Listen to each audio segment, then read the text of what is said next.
All right. Good evening. I call to order the June 15th, 2021 meeting of the City of South Pasadena Mobility and Transportation Infrastructure Commission. Welcome all. I think the first thing to do is to call the roll. Leona, would you please do that for us? Absolutely. Chair Abelson, Here. Commissioner Dunlap, Here. Commissioner Fisher, Here. Commissioner Hughes, Here. and Commissioner Liu. Here.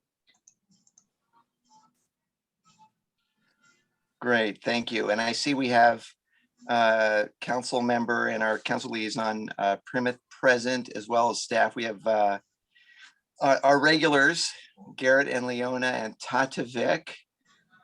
Is there, let's see, do we have, let's see, do we have our newest edition here? And am I just missing it? Ghassan, yes. Is Ghassan here? Ghassan's here. He's switching over to his laptop, so we'll do a Okay. brief introduction when he logs in.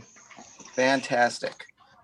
Okay, great. All right, let's see. Let's proceed with the Pledge of Allegiance. Commissioner Dunlap, would you please lead us? Thank you. You can stand if you're able. I pledge allegiance to the flag of the United States of America America. and to the republic for which it stands, Stand. one nation, One nation, under God, under God, indivisible, indivisible, with liberty and with justice liberty for all. and justice for all. Thank you. Councilmember Primith, I missed the flag this time. I was fumbling with my phone. I'm sorry. I should have been a little quicker. That's thank you.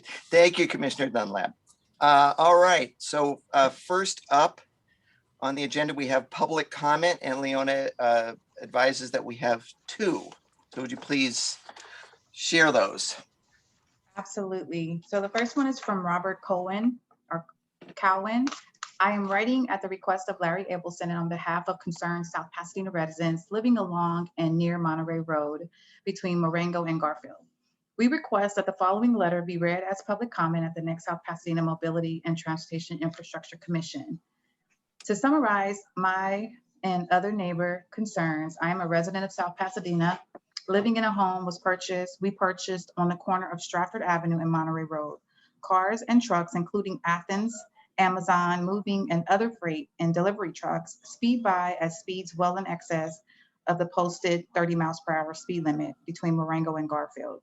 I've previously witnessed 2 accidents, including an injury at Milan and Monterey in February, where a speeding motorist could not stop in time to prevent collision with another motorist stopped at the Milan stop sign. I gave a partial witness statement to South Pasadena Police Department. And an accident at Stratford and Monterey, where a speeding motorist sideswiped my neighbor's car parked on Monterey. On May 21st of this year, a car jumped the curb and struck the 30 mile per hour sign on Monterey, just yards west of Milan. The collision ripped the sign out of the ground and it came to rest on the parkway several feet away. These accidents are preventable and happened due to excessive speeding. So Mr. Cohen had a longer comment, but I'm only able to read 250 words. So you will see the rest of his comment in the minutes for the next meeting. Okay, and it was just he alone that submitted that, yeah? He alone submitted that, yes. So okay, and just a comment on that. Sorry, Leon, I just wanted to say that he said he was submitting it at my request. I think I saw a concern that he and some other of his neighbors raised on, I believe it was next door, regarding issues on his street. So I suggested that he submit a comment at our next meeting, which he did. So anyway, thank you. Go ahead. My name is Ann Rector and I own a home at 217 Orange Grove Avenue. My family has resided here since 1960. My comment is for a non-agendized item. Please read my comments out loud. I urge you to conduct a traffic study on Orange Grove Avenue between Columbia Street and the 110 freeway, which is approximately 1/4 of a mile. There are numerous police reports documenting traffic and pedestrian accidents over the last 5 years. Several street lamps have been destroyed. The median has repeatedly been destroyed. This email is a reminder of how important it is to implement safety measures on this stretch of Orange Grove Avenue. The merge of 2 lanes into one as traffic travels south on Orange Grove Avenue below Columbia Street is dangerous and consequential.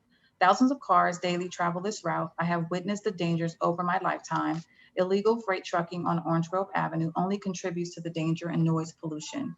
Speeding is a chronic problem.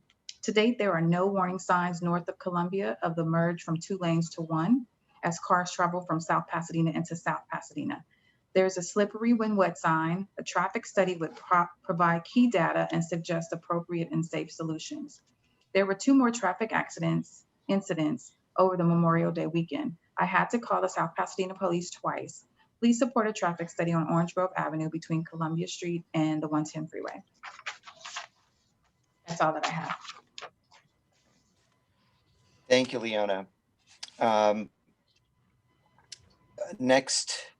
Next up, we have item 2 on our agenda, the minutes of our last meeting.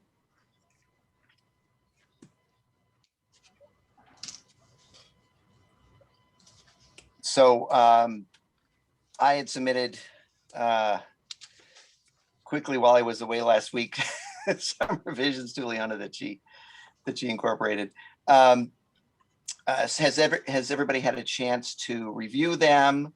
And does anyone have any requested revisions? As Leona mentioned, I have a few regarding one of the items, but I'm happy to go last. So anybody else? Let's see, Commissioner Fisher. Yes, I had a couple. Okay. The first one would be on item number 4, paragraph 6, near the bottom of page 6. The first line should read, "A motion was made by Commissioner Fisher to support the installation of edgeline striping, curve warning signing, etc." Then the rest of the paragraph should be okay. Okay. And then I had one more. All right. Did you get that, Leona? I did. I got that. Okay. Then the next one would be on page 7, item number 6. I had a few little changes throughout that paragraph on item number 6, commission-led discussion. The paragraph should read, beginning with the second sentence, "There are 3 projects that will affect the interchange. Rogan funds $9 million and scheduled to take 9 months. 2, the next phase is estimated to cost $4 to $5 million for the installation of fiber optic cable for synchronization and online communication for the signals on Fair Oaks Avenue." And Avenue should have a capital A. That would be the end of my edits. Okay, great. Thank you. Let's see. It looks like we have a couple of others here. Commissioner Dunlap. Thank you, Chair. So on the first Yes. page, I would correct the spelling of Plymouth. Commissioner Fisher got my second note. On item 8, I would revise anticipate to anticipates. And I guess I have a question, like I submitted this to Leona as a question. I guess I get confused. Is a proposed signal at Garfield and Monterey and not Oak and Garfield? I think that's a question I have, or a confusion I have. It said, like, it was reported that the city has been in dialogue with the city of San Marino regarding the suggested signal at Oak Avenue, which would be Yeah, Oak that should Street be and Monterey Garfield. Road. You're right. Okay. Yes. And item 9, I would request it be revised to read, Commissioner Dunlap reported that dialogue with active San Gabriel Valley Um, sorry. Commissioner Dunlap reported that dialogue continued with active San Gabriel Valley to provide input on the scope of work.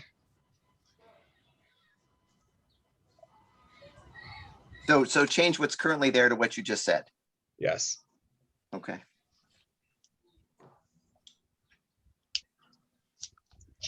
And thank you. Okay, that's it? Yes. All right. Thank you. Anyone else? All right, I don't see any hands. So my changes are in item 4. I sent a red line to Leona earlier and now I'm opening it. And of course, on my phone, the red line doesn't show up. So, oh wait, I see a hand by Commissioner Hughes. Let's hear from her first. Oh, I just want to say that I had done a lot of changes on the first draft of this. So, and unfortunately, some of my track changes, like the A for Avenue, the way the track changes, it's there, but it probably got pushed off when you accepted the, it's just how the changes were. So I appreciate everybody's help, but there was a lot of work done on this draft, which you have no idea. I did share it all with Chair Abelson, so. Yes, and I you sent it to me while I was squirreled away in Yellowstone, so I wasn't able to get reception or look at it, and so I apologize, but It's okay. here we are. So no, I think you did a terrific job, and this was not an easy set of minutes to prepare. It was a very intense meeting. So with regard, Commissioner Hughes, anything else? Or you're good? I'm good. Thank you very much. Sure, absolutely. So back to item 4. So let's see, I'm just going to do it from memory. Third paragraph. Discussion ensued regarding the analyses, and then just add after that and recommendations. So the analyses and recommendations, comma, and then it would pick up with what you have there. And then towards the end of that sentence where it says other alternatives, just add an and before that. And then 2 paragraphs down where it says council liaison Primet requested the commission agree on a recommendation. So I just want to make sure the minutes are accurate in terms of the order of things. So I would suggest it should be changed to read council liaison Primet requested the commission agree on a recommendation for the city council, period.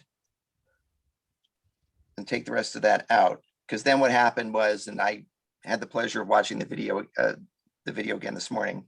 Then Commissioner Fisher made his motion and he suggested a couple of changes in that regard. So then what I want to do is in the Commissioner Fisher motion section, right before the parenthetical that says Fisher, Dunlap, 4-1 motion passes, I want to add the following. Discussion ensued, period. PWD, which is Public Works Director, Abbas, confirmed that if rectangular rapid flashing beacons are installed, there cannot be an always stop, period. Council liaison Primet clarified that the motion was contingent on the city council's not wanting to proceed with an always stop, period. And Commissioner Fisher agreed with that clarification, period. And then it picks up with Fisher, Dunlap, 4-1 motion passes. And the other corrections I had were picked up. So that's all I had.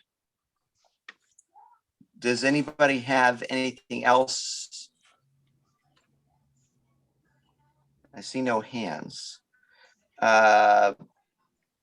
Chair, I would Commissioner- entertain the minutes be approved as amended. Okay, is there a second? Second. Commissioner Fisher seconds. Okay. I guess, Leona, would you call it for us? Chair Abelson, Yes? Commissioner Dunlap, Yes.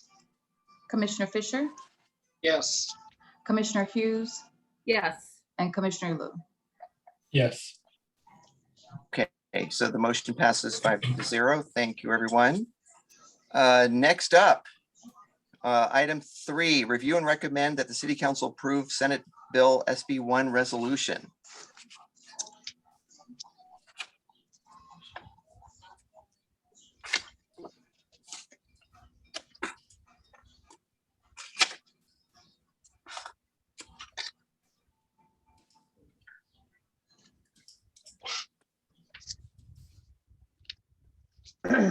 Okay, so this is the report. It's the annual SB1 funding letter that we take to this commission every year, and that it has the street segments listed through the pavement management program. It's through a program called MicroPaver. Some of you might be familiar. It's an analytics-driven program based on the PCI and the condition of the street, which was taken last year. And they compile all of it and they generate a 5-year list. So from 2020 to 2025, we'll have all the street segments, like we've talked about previously, coming to you for approval and recommendation to council. So this is the latest street segments. It's quite lengthy. What you'll see here is the name of the street, from and to, and that's the segment, the PCI, and the rough estimated cost of what it would cost to do the work. And then I will also want to take this opportunity to introduce Ghassan. He's our new Public Works Deputy Director. So eventually he'll be taking over this commission from me. He's been here about 3 weeks now, and I'll let him do the rest. You're muted, Ghassan.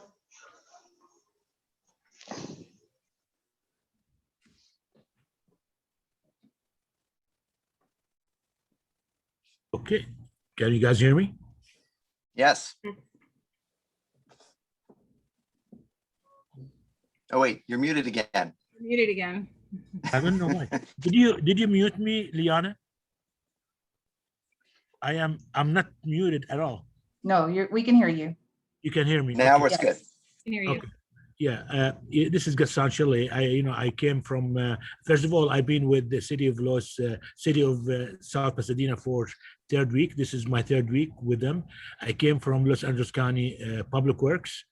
I came from, I've been there for 30 years plus. And to give you heads up, I know Eric Dunlap from the county. So we work together in the past, even with some projects together. So we have some probably familiarity with each other. I consider myself a traffic engineer because I spent most of my engineering career time with traffic industry or traffic division, in particular within LA County Public Works Department. This is what I have to say about me. If you have any other questions, just ask me. Maybe hopefully I can be able to answer you. Well, I would just say welcome, and we're very Okay. happy to have you, and very much look forward to working with you. And the fact that you've worked with Eric before, Commissioner Dunlap, is also a plus. So thank you for joining the team, and we'll look forward to hearing from you on this and many other projects. And my apologies in advance if some of the meetings go late. We can be a bit verbose, but I think we're all trying very hard to do something for the community, and we look forward to working with you in making that happen. And you're muted.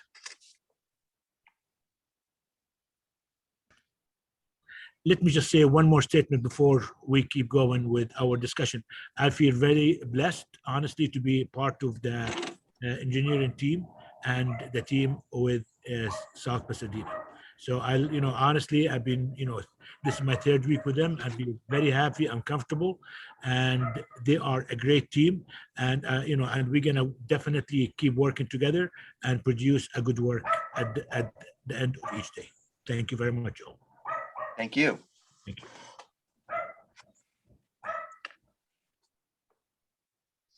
All right. If you want to start share the screen again, Leona, thank you, please. So as you can see, the street segment list for this upcoming fiscal year is pretty lengthy for 2021. So with your recommendation for council, we would take this on the 7th for city council for their approval, so we can utilize our SB1 funding. It's a lengthy, it's a pretty standard report. It looks a lot longer than it is due to all the street segments. So we're here and happy to answer any questions you have. Thank you very much, Garrett. And it looks like Commissioner Hughes is first up. Thank you, Garrett. Just a couple questions. When you look at this together, it's about almost $3.6 million of expenditures estimated. And is there a priority here that we need to adhere to regarding any priority? I mean, it looks like you've got it at first I thought it was alphabetical, but it's not. So is there a hierarchy that we should consider, or that the council would look at this and consider, thinking that the first or the most in need of repair and should be first on a repair list? Or was there a issue or a balance between like different parts of the city? Or I'm just concerned about how this is going to then get integrated into the capital improvement plan, 5-year plan, to make sure everything meshes and what we've looked at for that report versus this resolution, or if this is more just cursory that we need to do for the SB1 requirements. Yeah, so the micropaver program takes in a bunch of different factors, and Tata Vic, correct me if I'm wrong. She's a little more knowledgeable about the program than I am. I believe this is in order of importance. I know the PCIs kind of dance around a little bit, but this is done in the order that that we believe it should be handled. So if we end up with $2 million that we can do the repayment projects, we would like to go down the list, and then anything that we couldn't construct, we would hold on to and then add to the next year. So this list is, as far as I'm aware, is in priority order.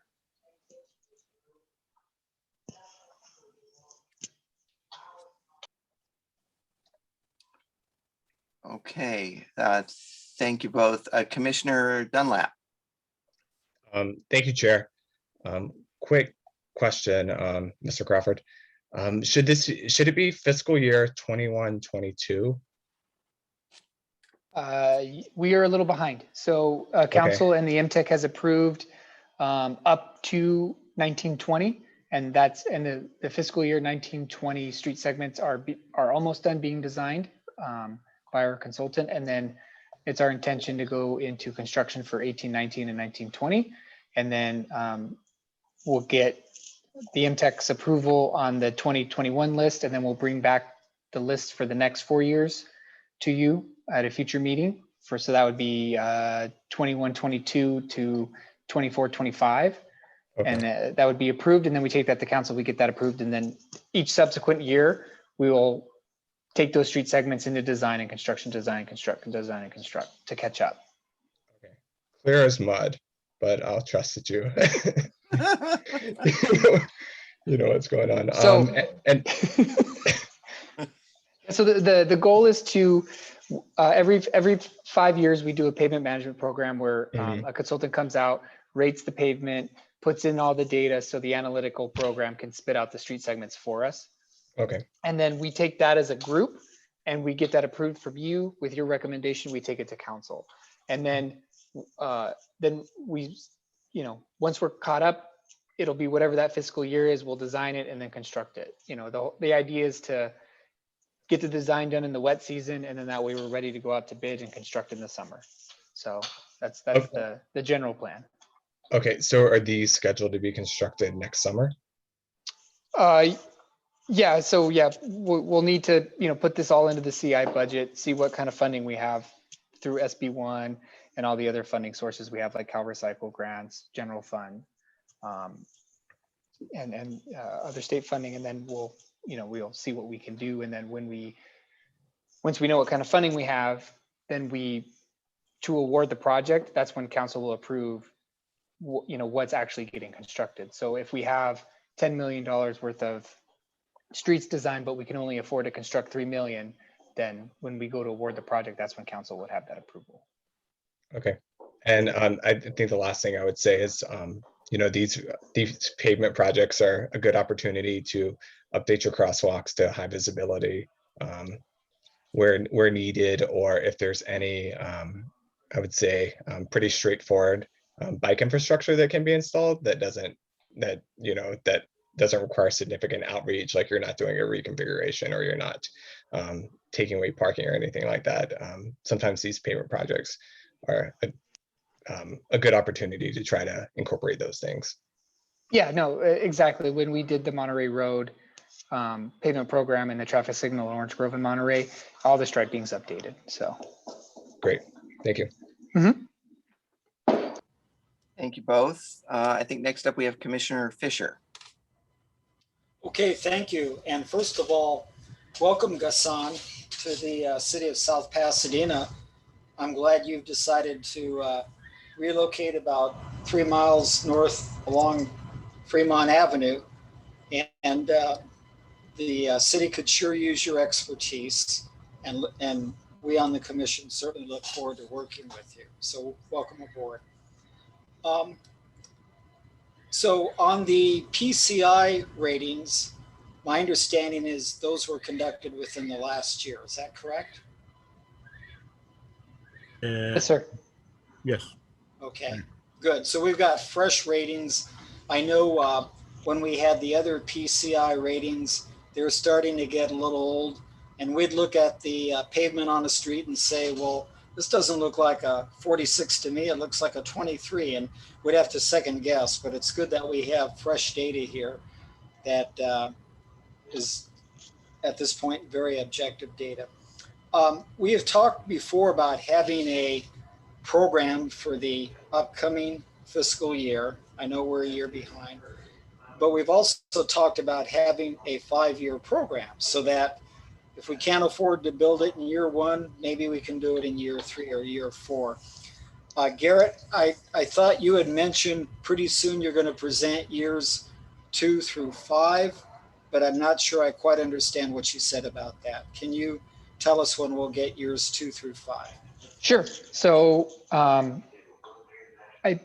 it'll either be, I believe, at the July or the August meeting when we're going to bring the next set of street segments for the rest of this program through 24-25.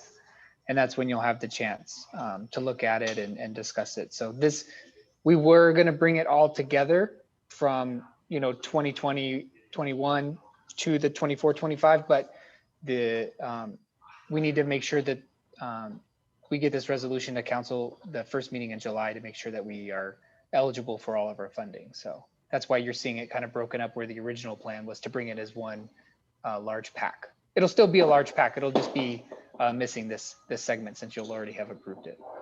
Okay, thank you. And could one of you elaborate a little bit more on how you prioritize the streets? At first glance, it would appear to be based on the PCI. The lower the PCI, the higher the ranking. But then you could have 2 segments, one which is short and cheap, and you could also have a local street versus an arterial street. Could you elaborate a little bit more on how you ranked them? It had to be by more than just the PCI rating, correct? Correct. Dr. Vic, do you recall some of the data that Micropaver uses to generate the list? So I know they consider the funding as well. They make sure that the segments are near each other also. But I'm not sure exactly how. We can get that clarification from the consultant and get back to you guys. Okay, and just one or maybe 2 short questions more. on the cost that you show in the last column, is that the total design and construction costs that you project at this time? Or do you expect the cost to be much higher than what you show? So I believe since these are, this is really recent, that this is a very good cost estimate that I would feel comfortable using as an engineer's estimate when we go out to bid Okay. to be able to do that. So yeah. Okay. And do you know how much you expect the council to allocate for resurfacing improvements? I will send that to our council liaison, Mr. Primith, if he would. I know we had spoken, or you had made some comments about, wanting to make sure that we get some money. I think you and council member Cacciati, Mayor Pro Tem. Well, obviously, we're still playing catch up. Was it about a year ago or maybe a year ago, September, where the council was, and I wasn't on the council, but I saw that there was a very persuasive presentation on the importance of aggressively catching up so that you don't continue to deteriorate. So with that kind of a general approach, you want to reach that sweet spot where you're not losing condition faster than you're replacing. So I don't know the technical where we are on that curve, but I would err in favor of making sure that we are aggressively repaving. I've seen the councils in the past 12 years do a very aggressive work on this. So I think we're still playing catch up. Okay, thank you. And just one final comment. I'd like to echo what Commissioner Dunlap indicated, that when you have a resurfacing project, it's your once in a 25-year opportunity to upgrade what you have, not only mark crosswalks, but if you have striping that's a little funny or presents an operational problem, this is your opportunity to correct it because you've got a clean slate. Thank you. Thank you all. Commissioner Hughes? Just one last question. One of the things I know we need to kind of keep in mind, and it's been sort of at the forefront, is to make sure that when we do the list for any given fiscal year, that we also balance the improvements throughout the city. So that it's, even though there might be areas that might be of more need than other, but we need to make sure that all the city gets some attention so that we're using the funds equitably throughout the city. And I think there's plenty of locations throughout the city that are deemed in need of assistance.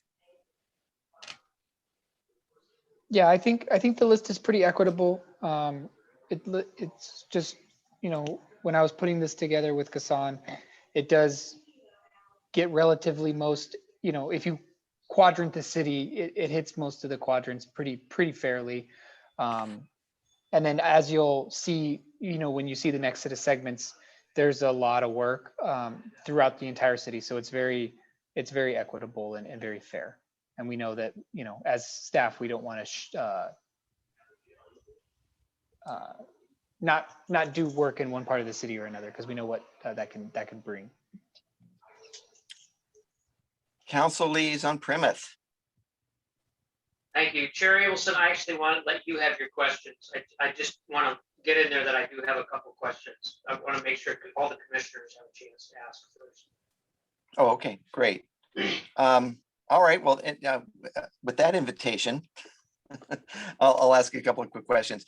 So I just wanted to confirm, based on Garrett, what you were sharing with, I think, Commissioner Dunlap at the top of this conversation, and I will fix my lighting, I apologize, that essentially what we're looking at is it's a wish list of, and the primary purpose of this exercise that we're going through right now is to make sure that we secure the funding, the SB1 funding, correct? Correct. And okay, this doesn't necessarily mean that, I just wanted it sort of to be clear for the commission and those who may be watching. This doesn't mean that every street segment on this list is going to get done, right? Because that's dependent upon a number of different factors, right? Right, we'll design it, we'll look at the budget for design. We'll definitely take in Commissioner Dunlap and Commissioner Fisher's advice in making sure, like, if something isn't up to code or, needs to be adjusted striping wise, signage wise, we'll take all those, make sure that that gets handled in the design phase. And then, we'll budget for that, we'll get that design. And then when it comes to construction, we'll know what we have. Cause like Commissioner Hughes said, it's a $3 million project.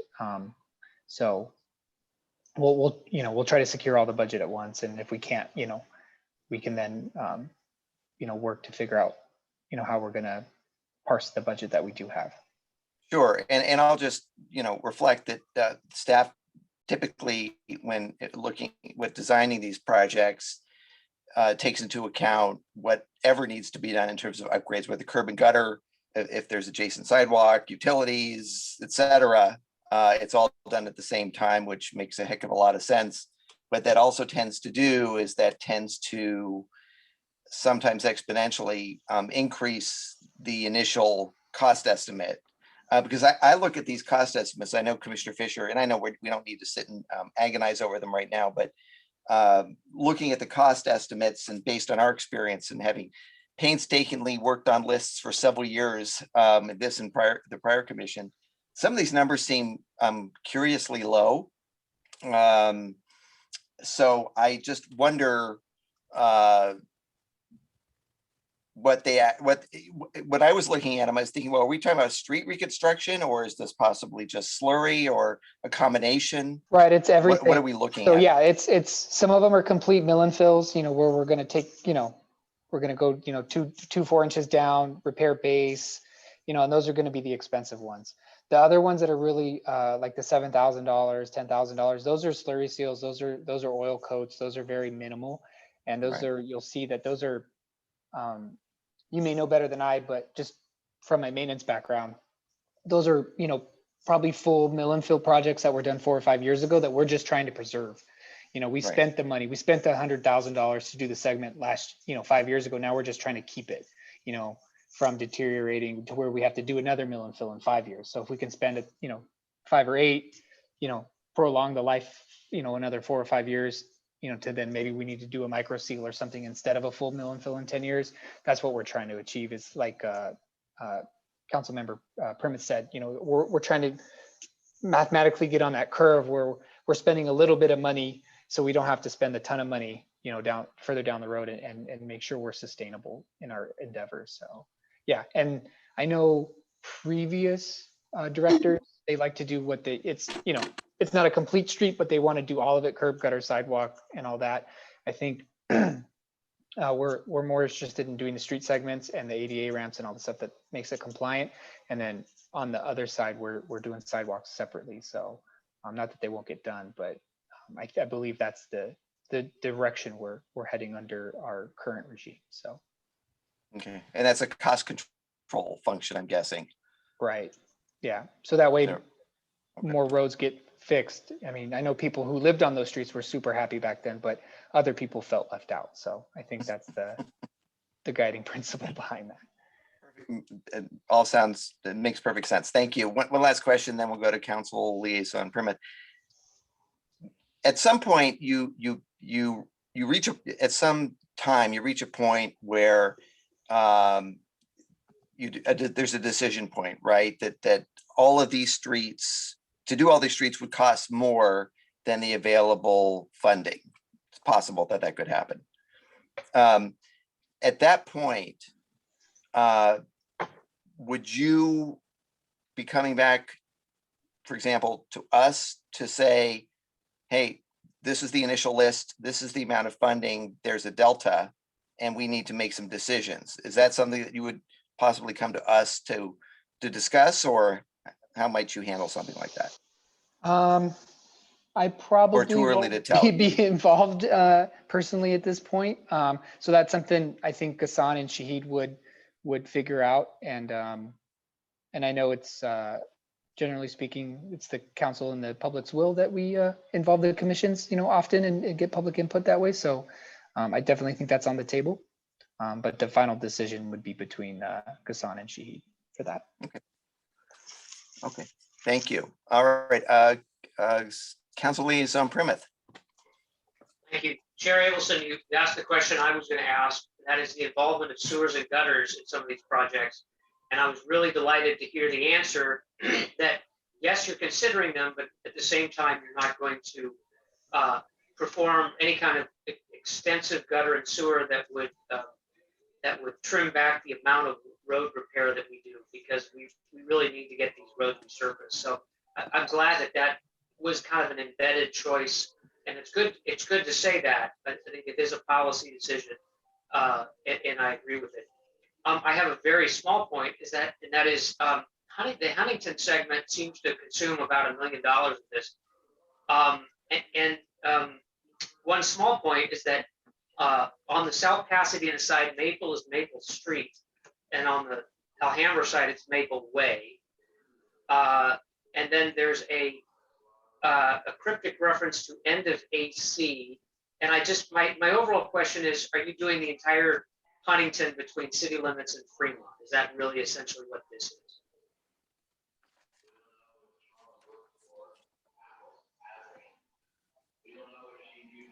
Did you need me to share the screen again, Gary? Yeah, just real quick. I just want to look.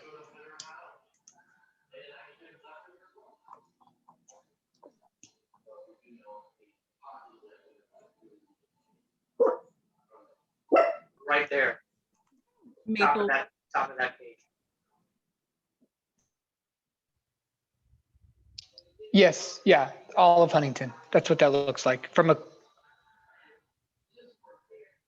Okay, that's great. That's helpful. Just Maple Way, Maple in South Pass is Maple Street. We can amend that. That's not a problem. Okay, thank you. By the way, since Council Liaison Primmeth brought it up, what does AC stand for? Asphalt concrete. So without getting too into it, like regular concrete is PCC, Portland concrete cement, asphalt cement. And if you ever want to know too much about asphalt and binder and rock rates and all that stuff, I'd be more than happy to have that conversation with you offline. Well, we'll put that down the agenda for next month. There you go. If anyone can't sleep at night, I'll go through how asphalt and emulsion works. Okay. All right. Well, thank you both. Does anyone have any other questions, comments, thoughts before we entertain a motion? I see no hands. So I'll move that we recommend the street improvement project list provided here tonight in a resolution to the California Transportation Commission to be funded through Senate Bill 1. Is there a second? Second. Commissioner Fisher seconds. Any questions, comments? Okay, Leona, would you Chair call the Abelson, vote? Yes. Commissioner Dunlap, I'll Yes. second. Commissioner Fisher, Yes. Commissioner Hughes, I think she was on a very long delay. I heard okay, her voice say second, so I think and She was- Commissioner Liu. Yes. Excellent, thank you. And you got Commissioner Fisher's vote. I'm sorry, Commissioner Hughes's vote. Commissioner Hughes, I think she's having internet problems. yeah, Okay.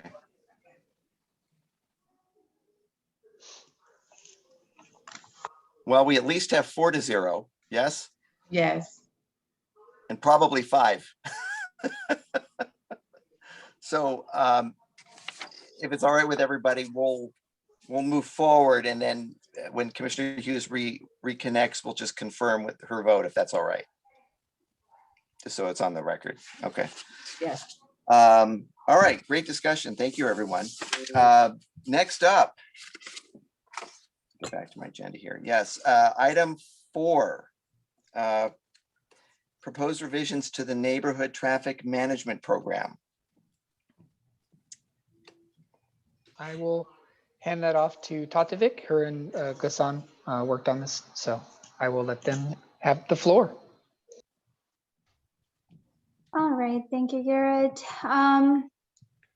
Just to give everyone a brief background, the initial draft of the report, the Neighborhood Traffic Calming Program report, was presented to the commissioners on September 15th and October 20th of 2020. The commissioners had a few comments and revisions that they recommended. Staff did address all of the comments with the exception of the traffic volumes that the commissioners proposed during the October 20th commission meeting.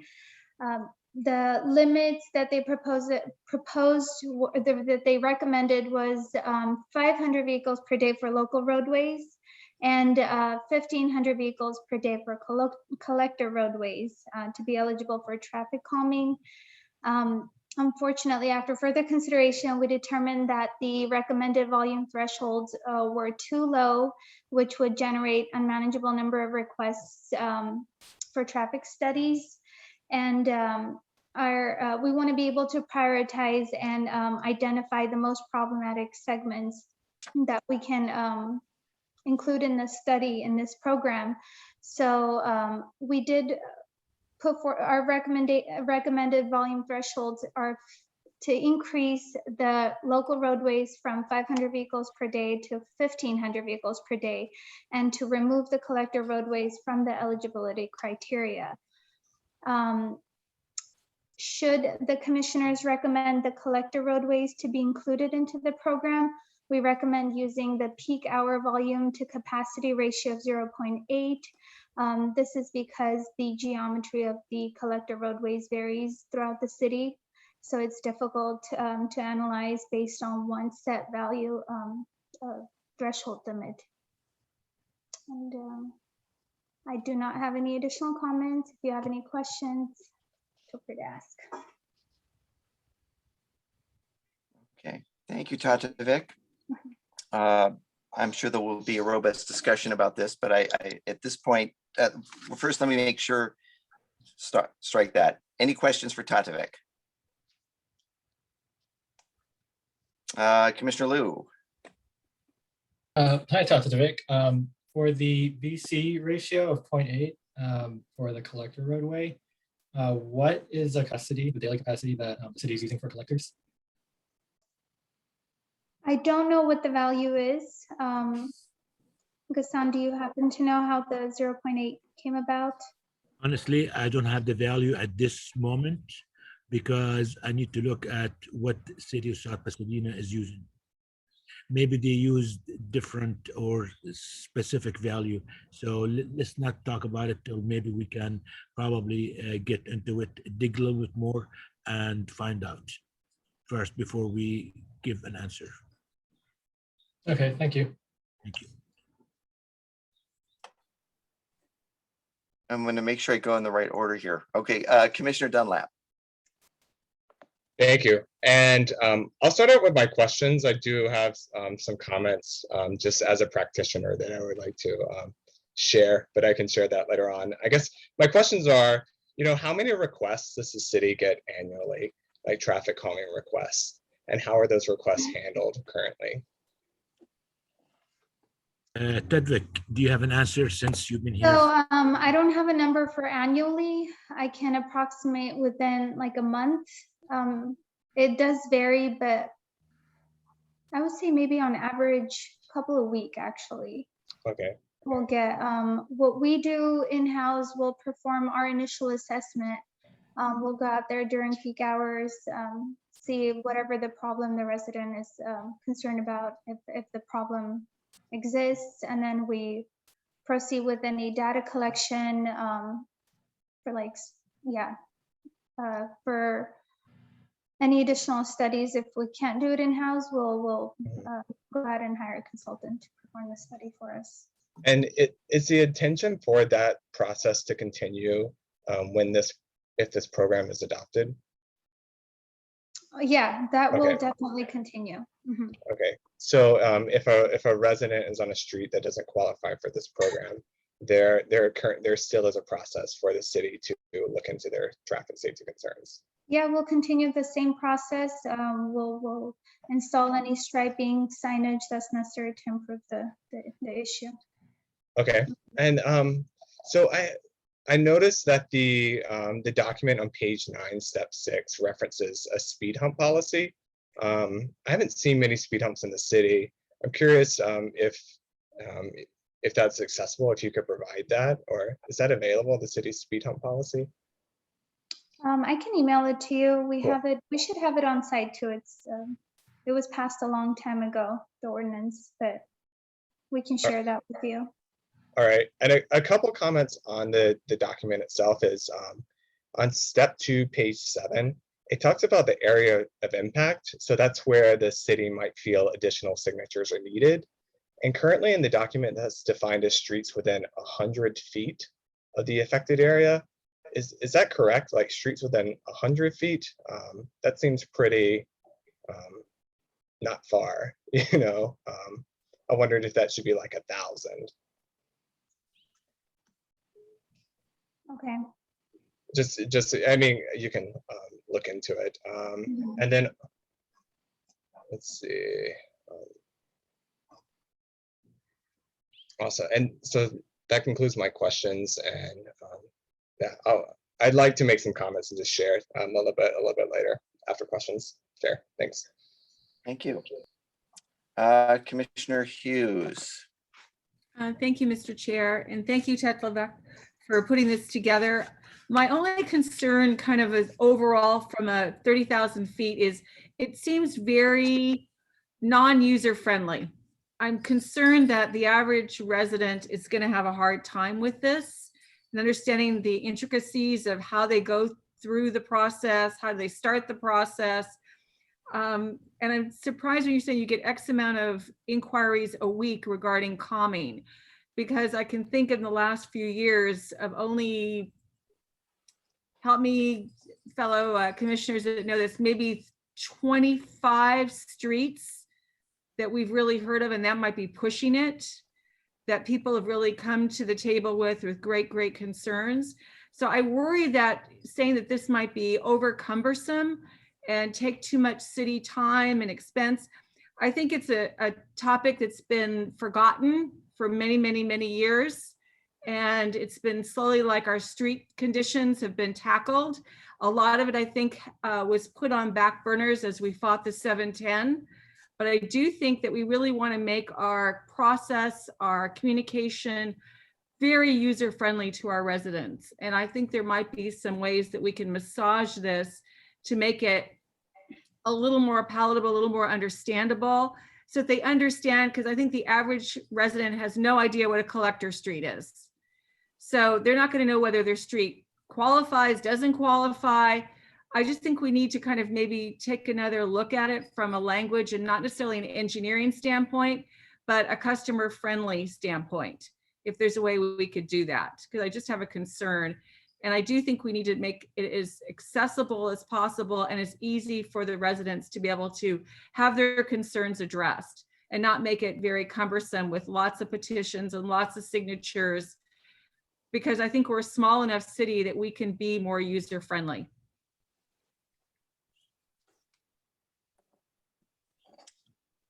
Thank you. Commissioner Fisher. Yes, thank you.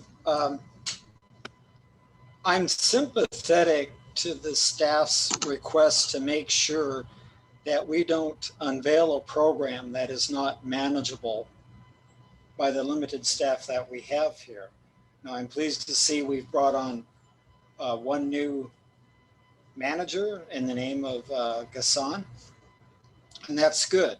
But I know that for a city of 25,000, we're not going to be able to bring on too many additional people. We're not going to be able to manage a new large program. Rather, we're going to have to be able to address the most urgent needs on our most highest priority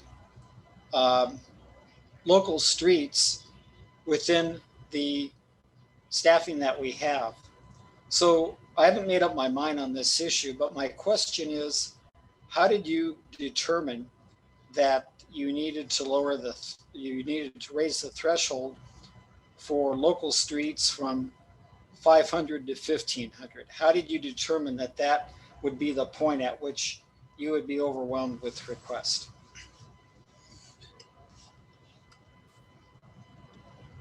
I believe we referenced previous data that was collected on some of the residential streets, and it was determined that most, if not all of them, already meet or even exceed that value. So it's going to be difficult to point out which ones have problematic traffic patterns. So if we increase it, it'll help us narrow down the roadways that have cut-through traffic concerns or have congestion concerns.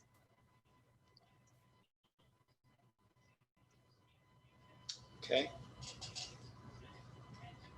Okay, thank you. So I have plenty of comments, but just a couple of questions right now. I'm having a hard time understanding the proposal to eliminate collectors.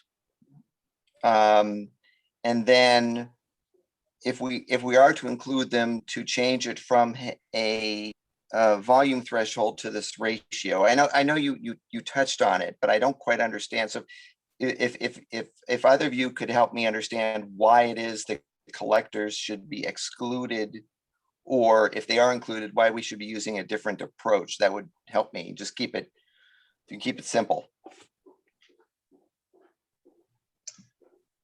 So from my understanding, typically for neighborhood traffic management programs, they only include the residential streets, and collector streets can be considered for the complete streets program.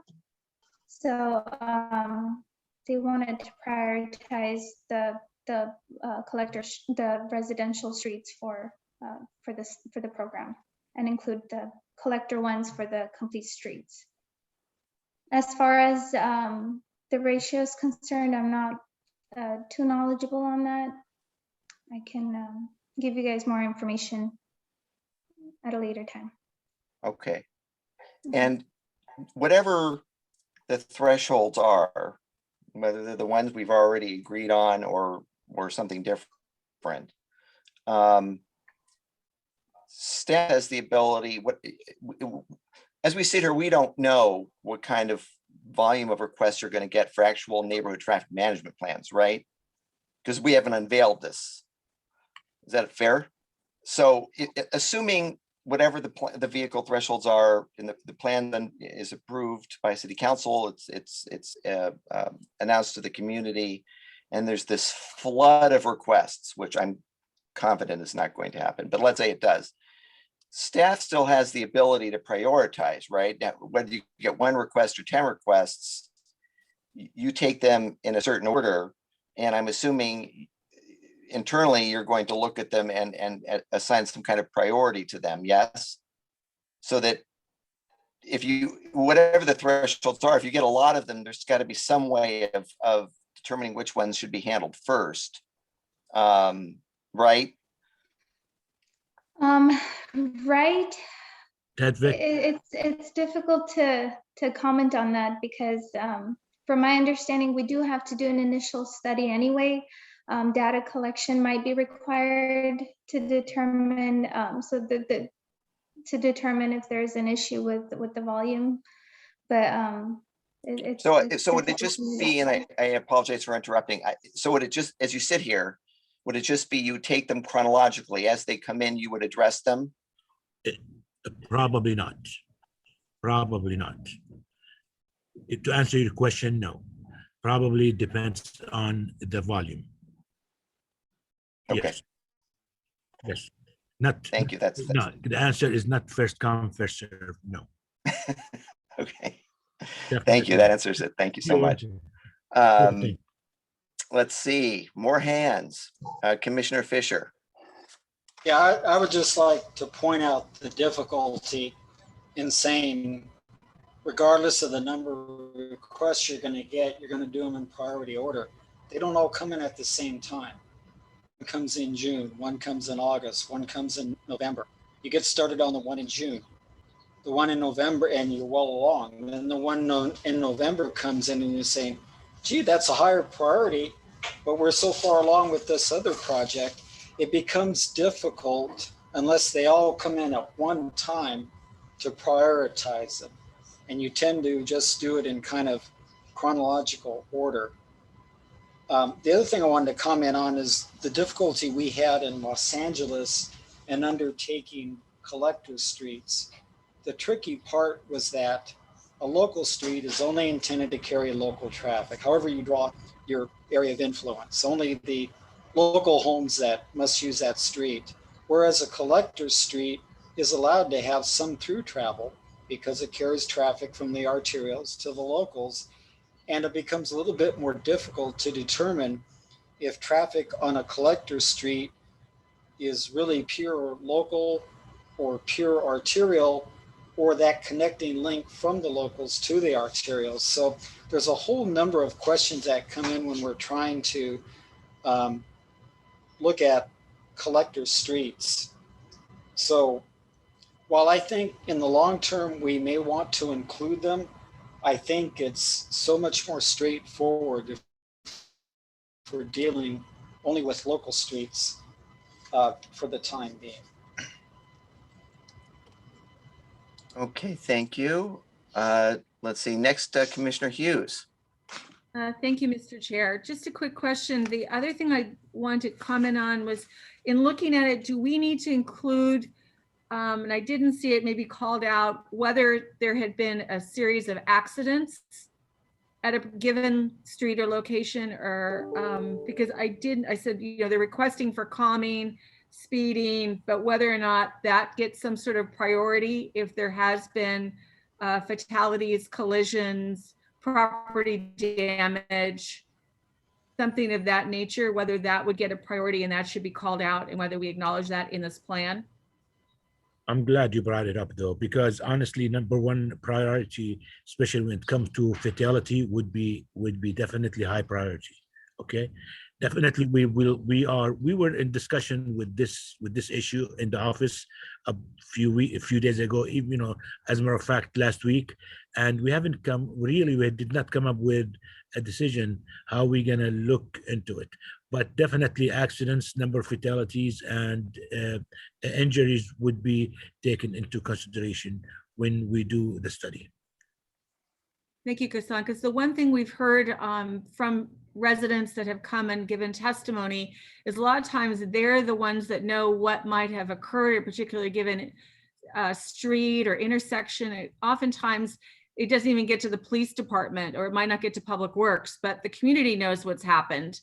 And it's anecdotal information, but it's helpful to know, because when you get a number of residents reporting on a given intersection or a street segment that they've had, mailboxes knocked down 3 times, a car hit 3 times, a visitor's car, hit and run, that all of that needs to be taken into consideration, and how we get that information in a petition or acknowledged or priority. We need to kind of factor that into the documentation.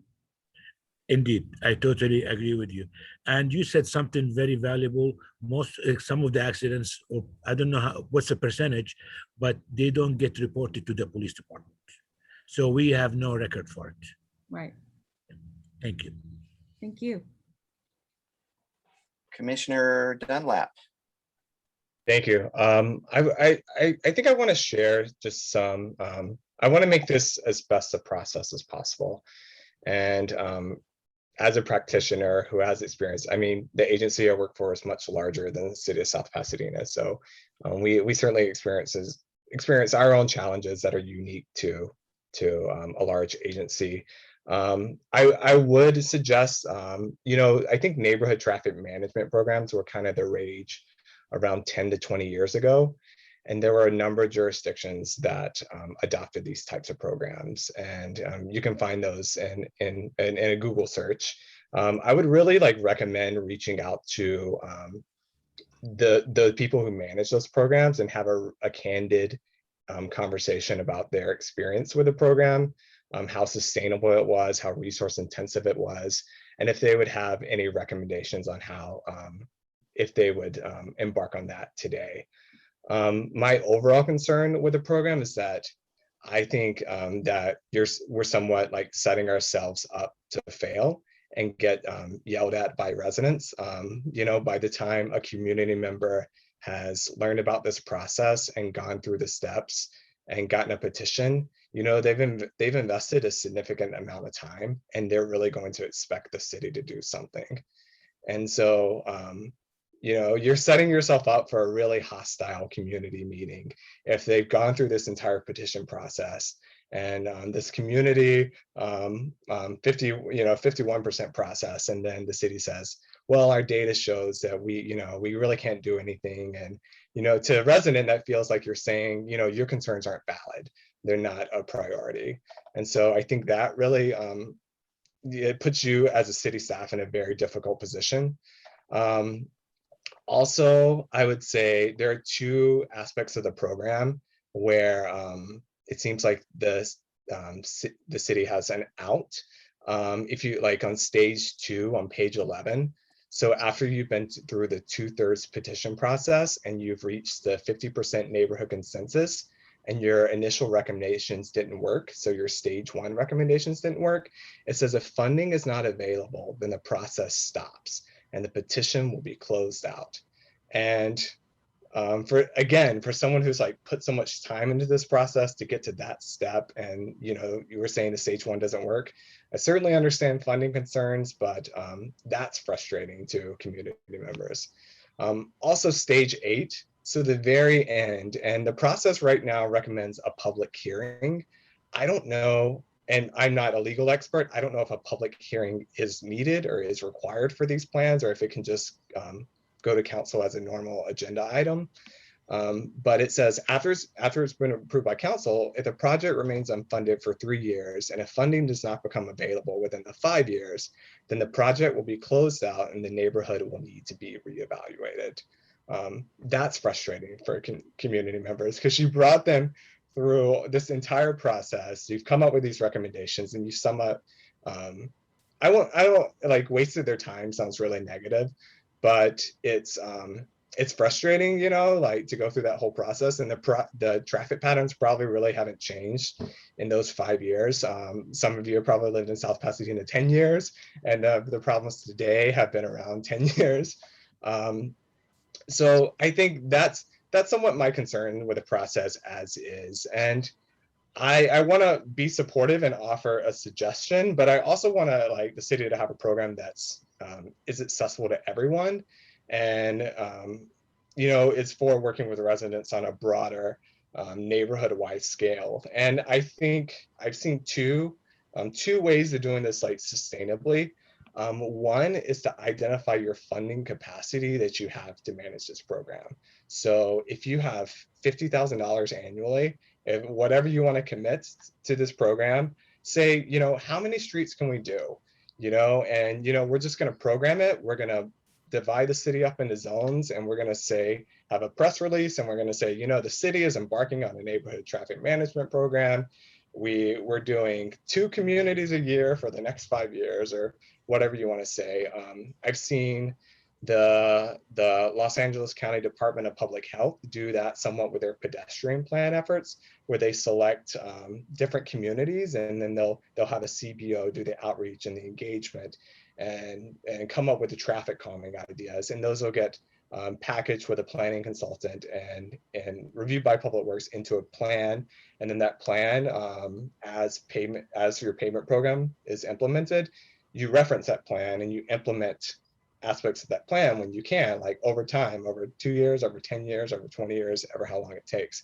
So that's one way to do it. It's a lot better as a community member when the city's coming to you and saying like, hey, you know, we're being proactive. We want to hear your concerns and we want to capture those in, versus like, I feel like how this program is set up is where the city, it feels like the residents have to drag the city to the table with this like extensive like petition process.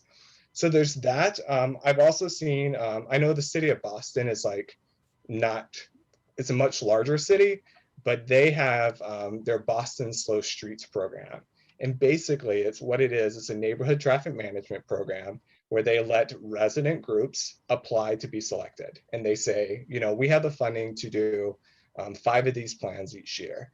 And then they accept the applications, they prioritize them based on, you know, collisions, equity, those sorts of things. And based on that, they, you know, they develop these planning documents for the different neighborhoods. You know, I live on a street in between Fremont and Fair Oaks. And so you wouldn't want to, you couldn't take my street by itself. You know, you would really have to take every street along between those two, because what you do on my street would impact the street north of mine and the street north of that. So, and I think that would be really burdensome on me to have to lead a petition process through all of those streets. I wouldn't do it at all. Like I wouldn't, you know what I mean? It's not, it'd be so much work. So there's that. That's just sort of my, I say that because I want to create a good process. I think the end of the process is fine in the document, where, you know, you're holding community meetings and you're working with them to come up with recommendations. But I think just the kind of the beginning, how the process is commenced, is really onerous. So those are my comments on the process. And I do want to kind of like say for a second, like, just kind of back out a little bit and kind of look at this and how a community member might read this document. It really, reading through it, at least I felt like it really relied heavily on law enforcement to achieve safety outcomes. And when I got to the countermeasures section, I was kind of blown away that the first countermeasure recommended was law enforcement. And that was in the countermeasures section, and it's as well as like stage 1. I think, as it's pointed out, as a disadvantage, like that isn't sustainable. Like the city can't pay a law enforcement officer to be out there 24/7 to enforce their traffic concerns. And I realize I sound a little idealistic saying this, but it's also frustrating to put community members through this process, and then all they're going to get is like law enforcement. And my understanding, at least, that policing has grown over the past year. And I think if we think back to a year ago, when so many people were like marching in the street, you know, I don't think that people were really asking for more increased traffic stops or more law enforcement.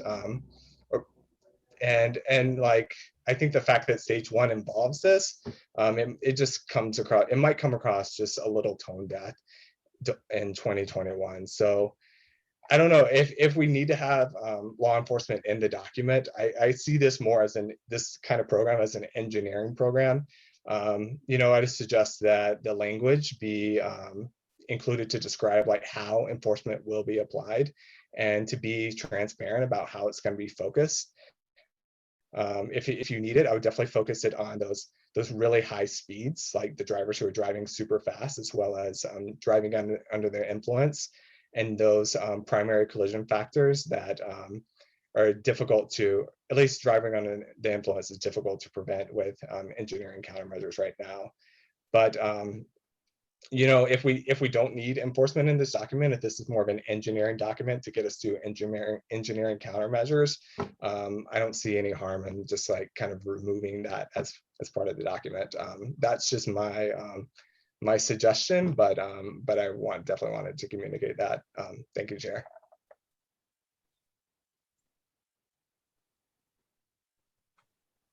I was muted. I apologize. Thank you, Commissioner Dunlap.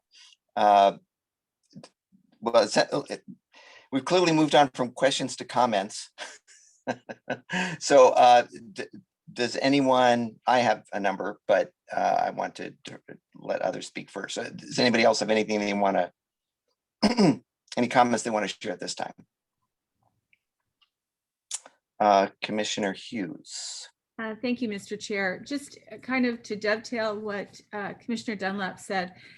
Also, I have a bit of a concern about some of the laundry list of sort of measures that could be taken, and whether all of them are really apropos for all of the situations with our city. I know there's some we can do. I worry that, you know, how many streets can we really do roundabouts in, and some things. So I don't want to put things potentially that we don't think are really feasible, or that seem like we would be able to do that kind of the expenses and such. So I just think, again, we need to make sure that when we put this together, it really makes sense for our community, and of course, the ability to execute it, that what Public Works can do.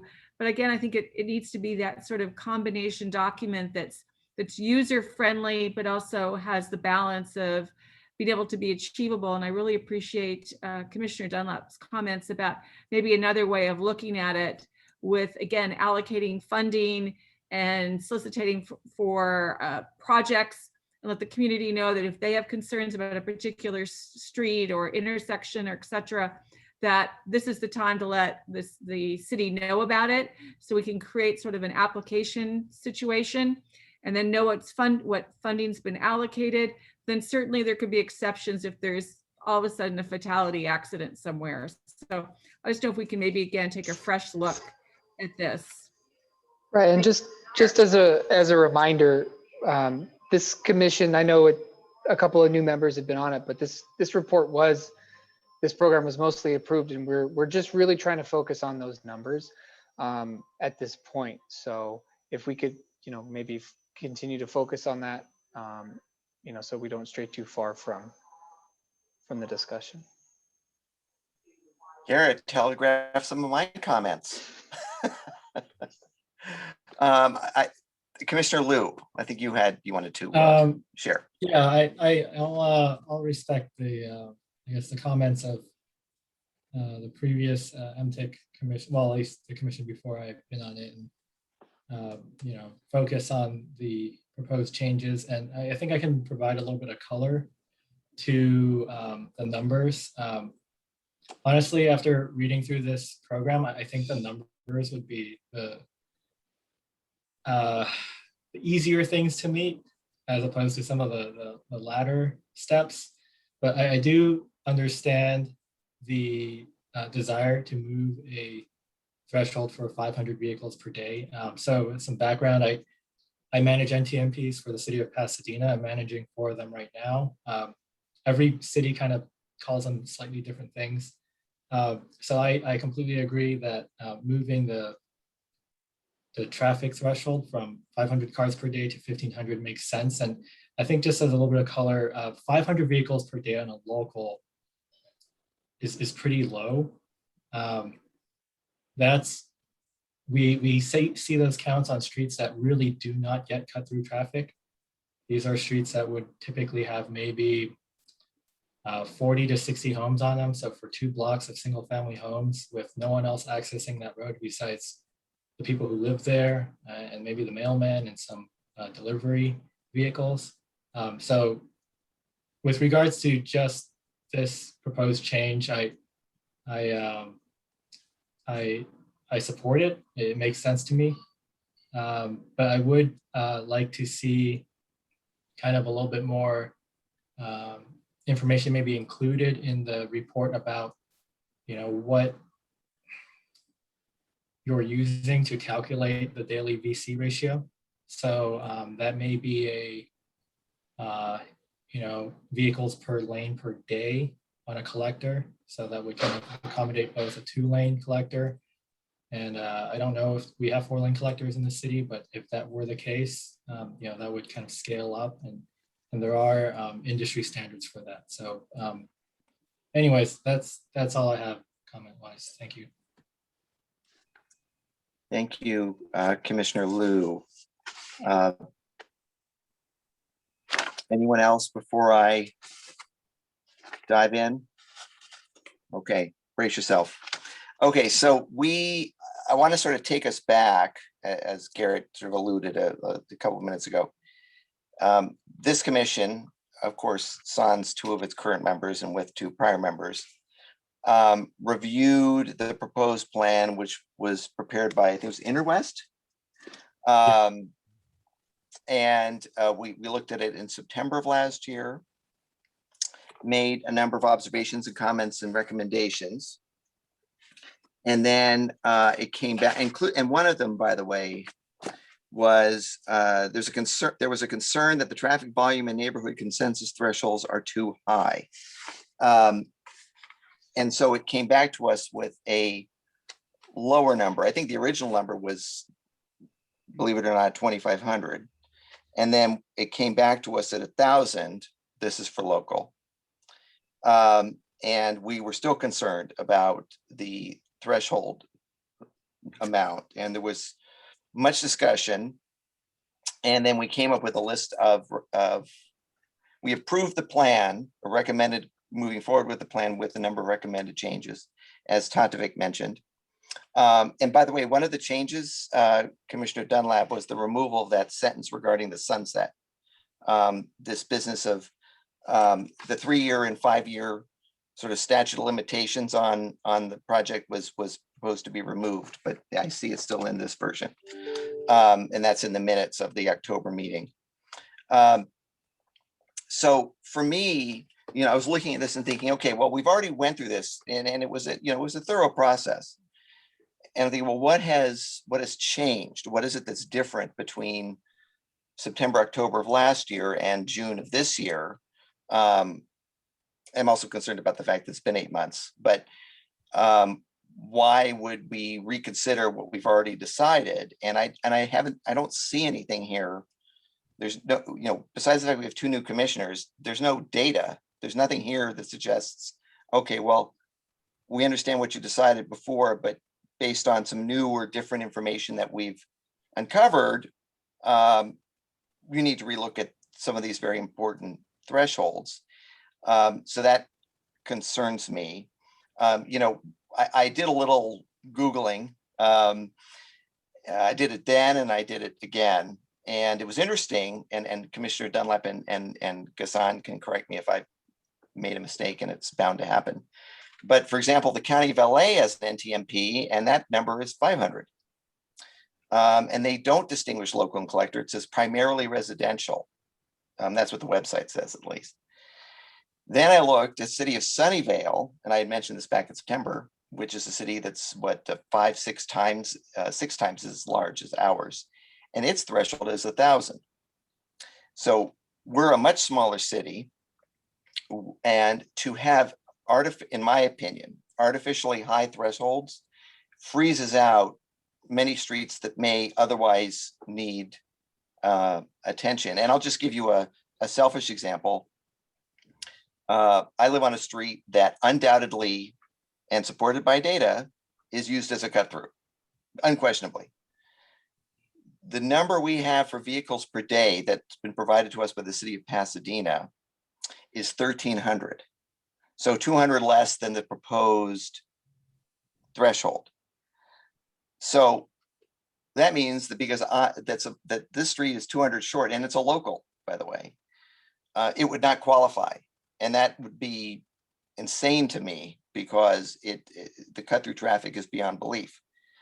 So I think for a city of our size to have a high volume limit like that and to freeze out so many streets, I think is not serving the residents. And staff may speak more eloquently to this, but I believe the reason we're going through this process is because, as Tatovic mentioned, and as Commissioner Hughes mentioned, from time to time, citizens come, whether to us or to staff, and say, hey, we've got a problem, right?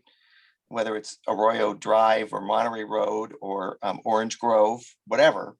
And there hasn't been a real process for handling these requests. It's sort of been an ad hoc, fire to fire approach. And I believe the point of this was to try to put something in place that provided some kind of a transparent, fair procedure for folks to bring their requests to staff and for them to be evaluated. So if we're gonna say to a lot of people, well, your volumes aren't sufficient, we're not addressing, I think, the needs of the citizens, which is what started all of this. So I would be very concerned about raising it from 500 to 1,500. If 1,000 is more appropriate, fine. I just don't. To me, it seems like we're talking about a problem that hasn't appeared yet. And I understand limited resources just as well as the rest of us. And the last thing I want is for staff to be overwhelmed, but there's no evidence that that's going to happen. We know, as Commissioner Hughes mentioned, we know the streets that are the hot spots, right? It's not dozens and dozens. there are a handful, maybe two hands full, that we know are a problem. And some of them, by the way, are collectors. And so I'm concerned that we say no to collectors, and they are without a remedy. Because I understand Tatovik's point, which I think is Shahid's point. Well, there's complete streets, but that's a hard, I wouldn't say it's unattainable, but that's a bigger conversation, a more expensive project, and something that's much longer term and takes a lot longer to design and implement.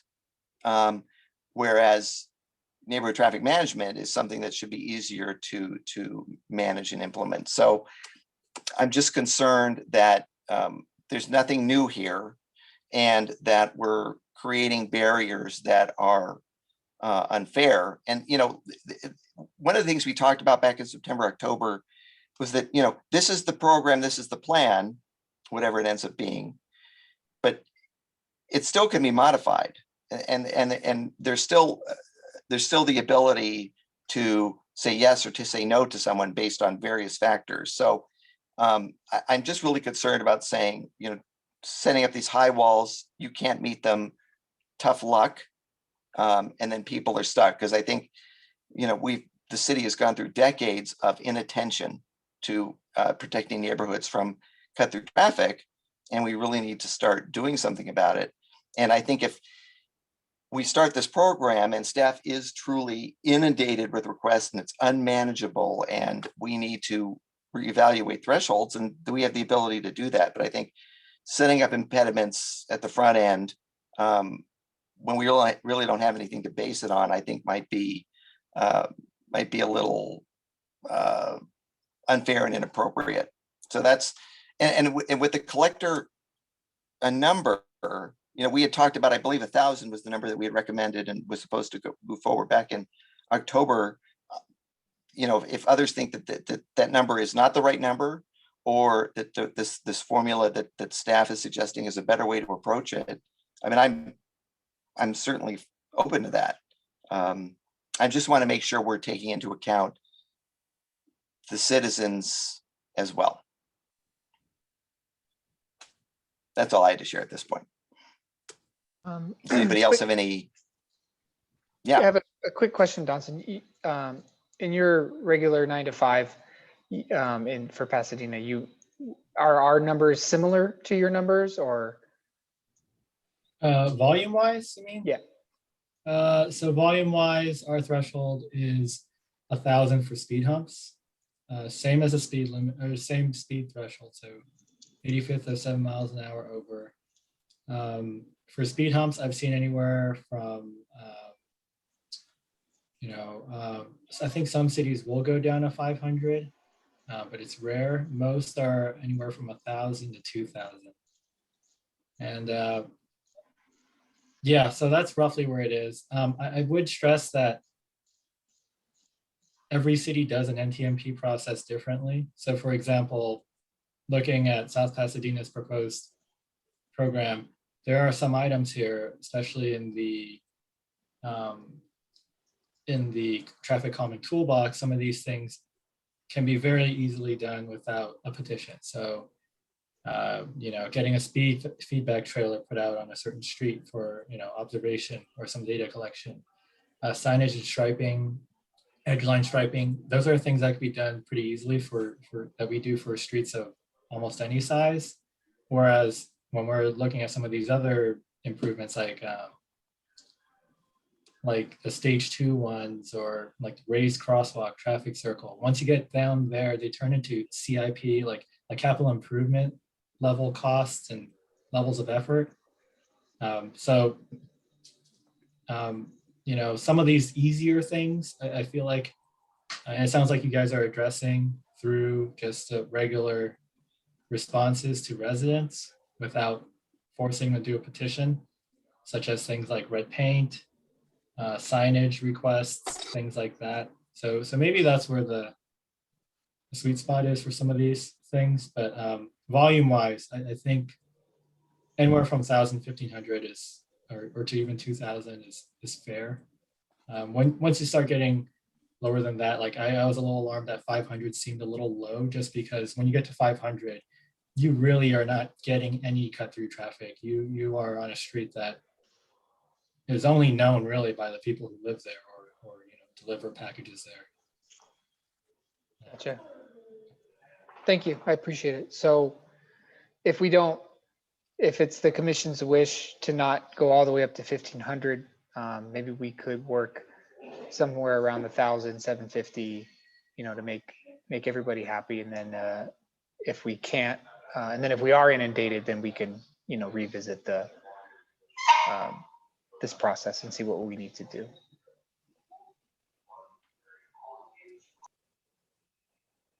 I'm okay with those numbers. I'm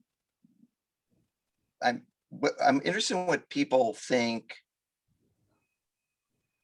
about the collector approach. The options are keep it the way it is, which I think is 1,000 vehicles a day, eliminate it entirely, or take this other approach.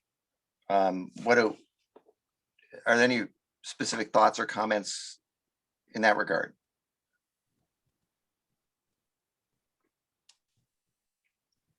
Commissioner Fisher. I think an argument could be made to have in the program the ability to address collector streets. But I think we all know from prior discussions at these meetings, there's no easy solution. They're complicated, and there's no clear path forward. I think, though, that we're embarking on a program and we need to be able to walk before we run. And so while I wouldn't be opposed to considering collectors at some point in the future, I think we need to get the program off the ground and start with local streets at whatever threshold we pick, 1,000 or 1,500, and let the program get underway. Let the staff get some experience with it, get some real live data, get some real experience with it. And then after we've got that under our belt, after we've had some successes on a couple of local streets, we can then consider whether we want to deal with collector streets, which are much trickier. But I think we got to walk before we run. Thank you. And I just want to make a comment to that, because it's a very sensical, rational approach, and I tend to like those. My question, Commissioner Fisher, is so what if we took that, if we followed that route, how would we deal with collector streets when they either come to staff or to us and say we have a problem, whether it's Meridian or Arroyo Drive or Grand Avenue? I mean, we have a lot of streets that are collectors. How would we? I'm trying to make sure that folks who live on the streets have some ability to seek relief in some fashion. And if it's not through this process, and maybe this isn't the right process for now, I'm not. How could we deal with that? I would argue that in neighborhood traffic management control, so much of the focus is on getting signatures for major changes that all will have to endure or experience. I think there are a lot of things that can be done on collector streets. You can put in edge lines. You can put in warning signs. You can put in enhanced warning devices. There are a number of things you can do that don't require a signature process, that you can do based on engineering judgment and engineering studies, independently of the neighborhood traffic management program.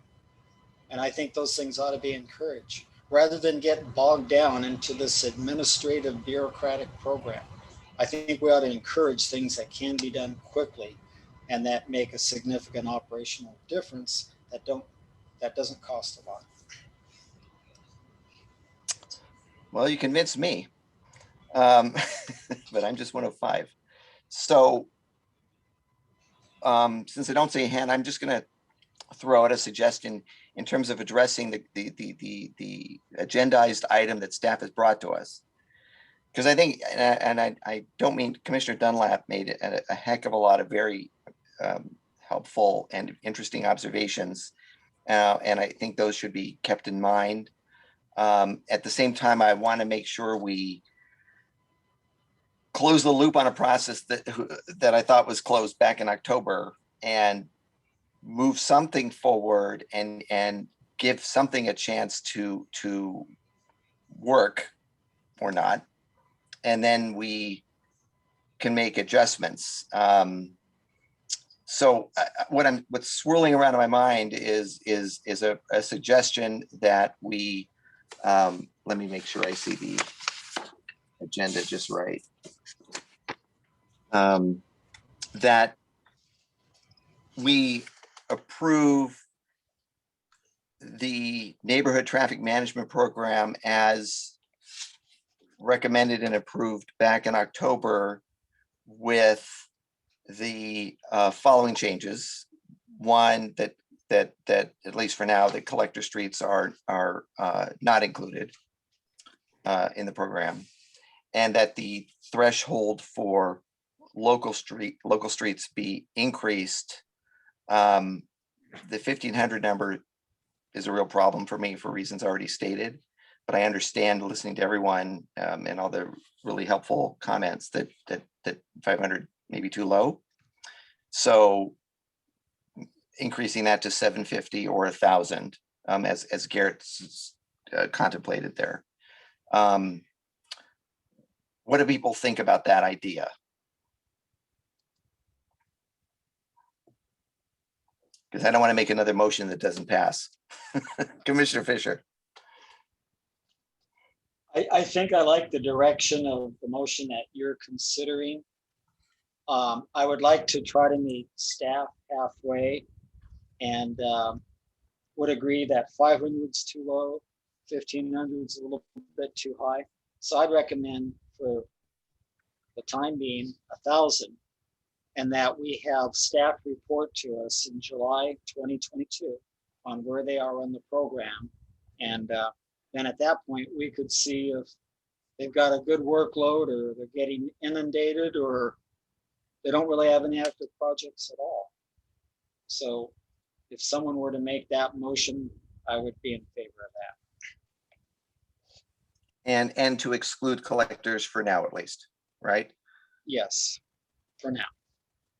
Okay, just want to make sure I understood. Okay, thank you. Next up, Commissioner Hughes.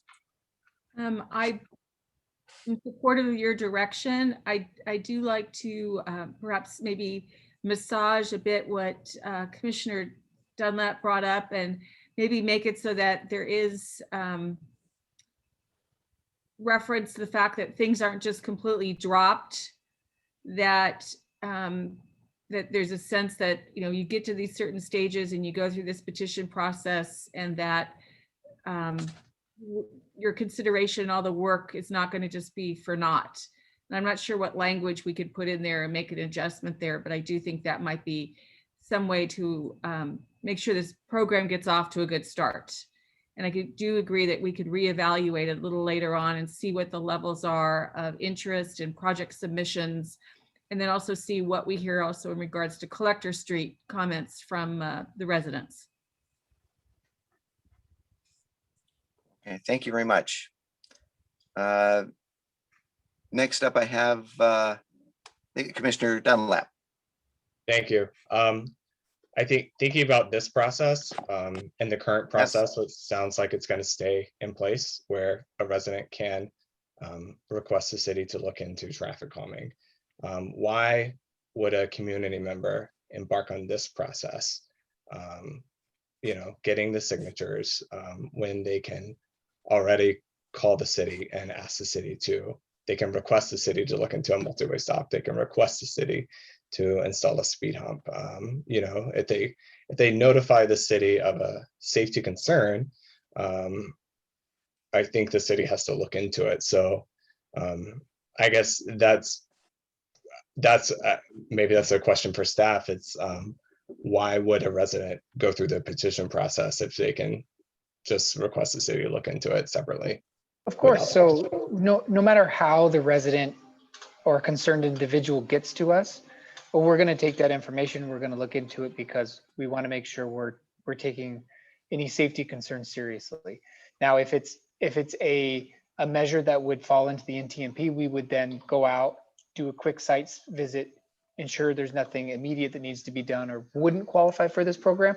But if it's a measure or something that needs to be handled through this management program, we would then tell, hey, great, we're glad you talked to us. We looked at it and we think this is a great opportunity for you to use our neighborhood traffic management program. Here's all the information. We're more than happy to help you and walk you through the whole process. And that's what we would do. Now, if it was on a collector or like some of the short-term measures we did on Meridian and things like that, it would be handled in that bucket. But so the staff would then make the determination to put it into what process it needs to be in. Okay.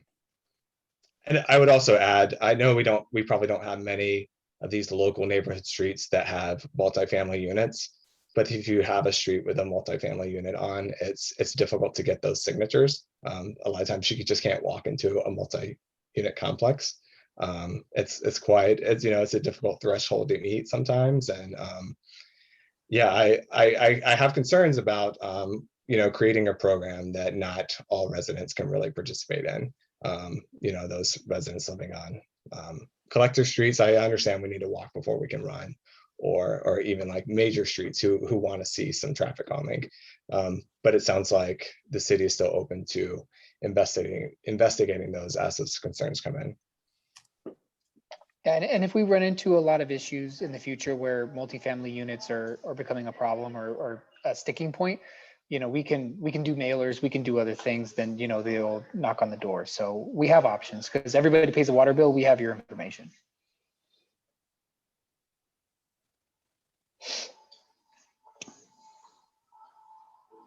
Great. Well, thank you both.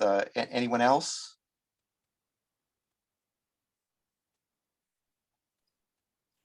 Okay. Oh, Commissioner Liu. Sorry, thank you, Chair Wilson. I just want to confirm that as part of this, we're also reiterating the change, I guess, from fall 2020, where you mentioned earlier that the item about a project getting sunsetted because of a lack of funding, that line would be removed. Okay, great. Yes. Thank you. Okay, seeing no further comments, I'm going to take a stab at this, and please chime in if I say it wrong or miss something. So I am going to move that we recommend moving forward with the proposed neighborhood traffic management program, incorporating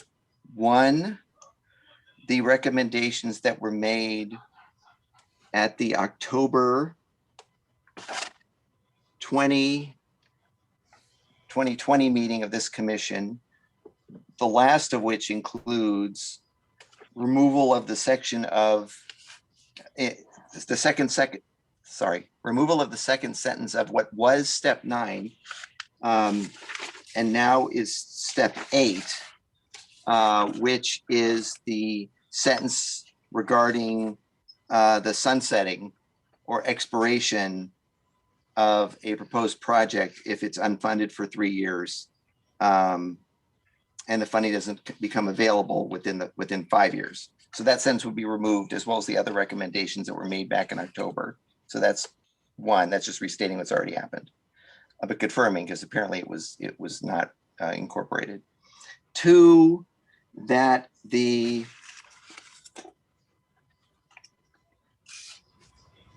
again, just making sure I get it right, that the minimum vehicles per day for local roadways would increase from 500 to 1,000,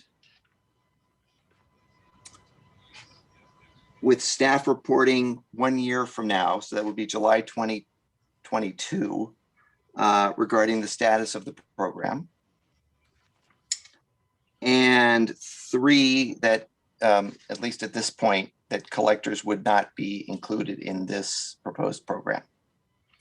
I think that's it. Do I have a second? Second. Okay, Commissioner Fisher seconds. Any questions, comments? Okay, all right, thank you. Leona, would you please call the vote? I will. Chair Abelson, Yes. Commissioner Dunlap, No. Commissioner Fisher, Yes. Commissioner Hughes, Yes. and Commissioner Liu. Yes. Okay, thank you. So the motion passes 4-1. Commis- Thank you all Chair- for Chair Abelson? what was a really terrific. Really quickly, Yes. I did have a public comment for item number 2. Can I read it just really quickly? Okay, Yes, I was just going, I had pulled that out to remind you, so thank you for doing it. yes, no problem. So this one is from Delane Shane. It says, Dear MTech Commission, please amend the May 18th minutes. Proposed stop signs on Meridian Avenue at Oak Street. PWD Abbas gave the impression that I was okay with an RRFB at Meridian and Oak. This perception is patently false. I only support the 3-way stop signs at Meridian and Oak. It is a safe routes to school intersection. Smart families comprising of over 127 individuals continue to support the 3-way stop signs at Meridian and Oak. Residents have commented to numerous commissions and city council meetings for over 20 years to advocate for the installation of the stop signs. Smart families concur with the Rock Miller report that provides strong legal justification for the stop signs, as was the case for the Milan Oak. Over 20 years ago, the 3-way stop signs were recommended for approval by the city's then Traffic Safety Advisory Committee. The overarching concern was for the school children. Smart families support the 2000 TSAC, finding that the MTech needs to incorporate in its recommendation to the City Council. We suffer daily from speeders who do not allow us to cross Meridian safely. This is a chronic problem that robs the residential thoroughfare as truly walkable and safe for all residents. The RRFB will not resolve the public safety crossing for this intersection with respect to drivers' orderly right-of-way through the intersection. Only stop signs can and must be installed. Thank you, Chair Abelson and Commissioner Hughes, for hearing us and acting on the collective behalf. That's all that I have. Okay, thank you, Leona. And just welcome. for the sake of procedure, and you literally read my mind because I just came upon that as well as we were discussing the last item. So just for the point of procedure, I thought I'd reopen, we're done with item 4. I thought I would just quickly reopen item 2, which is the minutes, which is what this public comment was directed to see if anybody had any comment, further thoughts, or anything with regard to the minutes that we've already covered in light of this public comment. I don't, but I just wanted to make sure this didn't change anything for anybody in terms of the minutes themselves. Okay, hearing nothing, we'll close item 2 back up. Thank you, Leona. We would just. And we'll move, oh, sorry, Commissioner Hughes. This comment will be in the minutes for tonight's meeting. So this will provide foundation for clarification of the concern of the minutes from the previous meeting. That's my understanding. Does that sound right, Leona? Okay. All right, okay, close 2 again. All right, thank you all.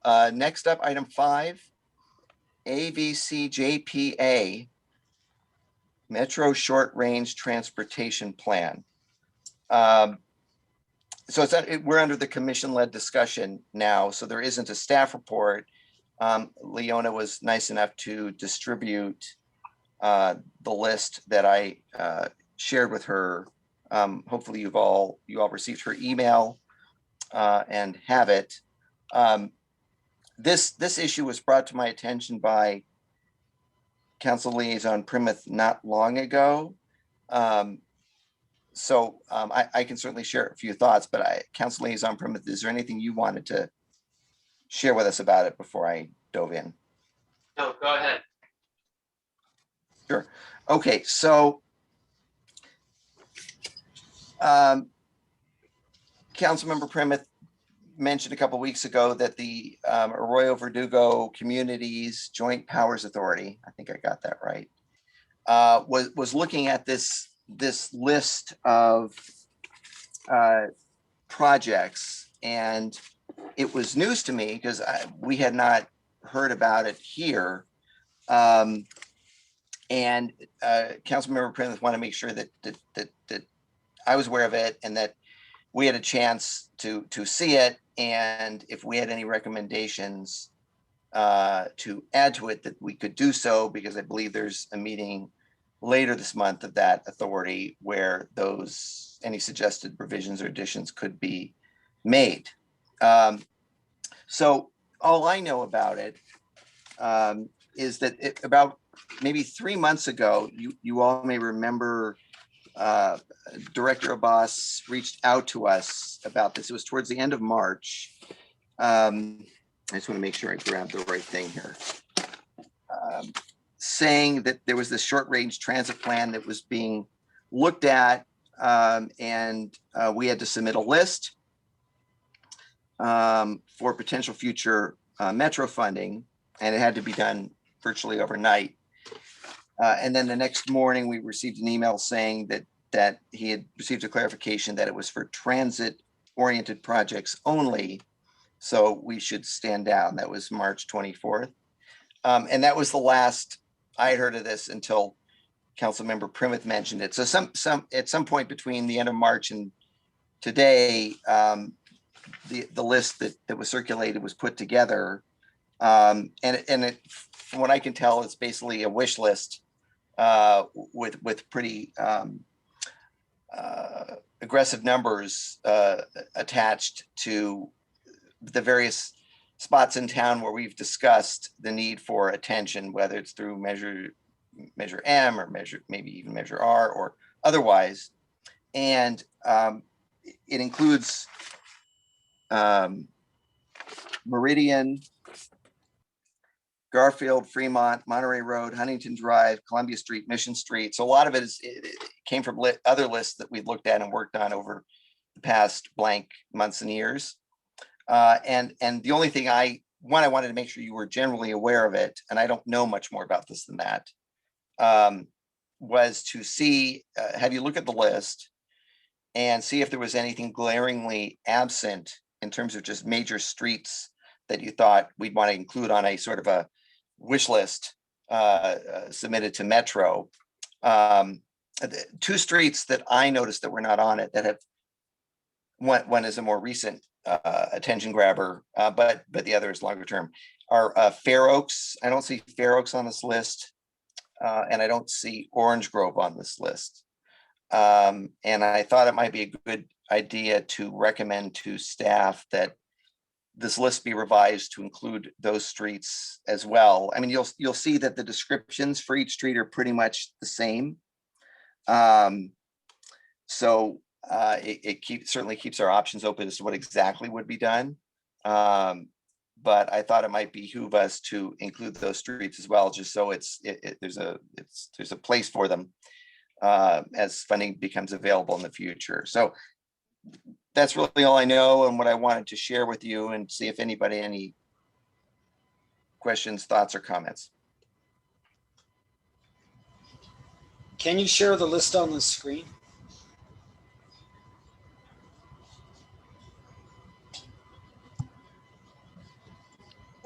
Leona, are I've you made able this- to do that? Yes, I've made the screen shareable.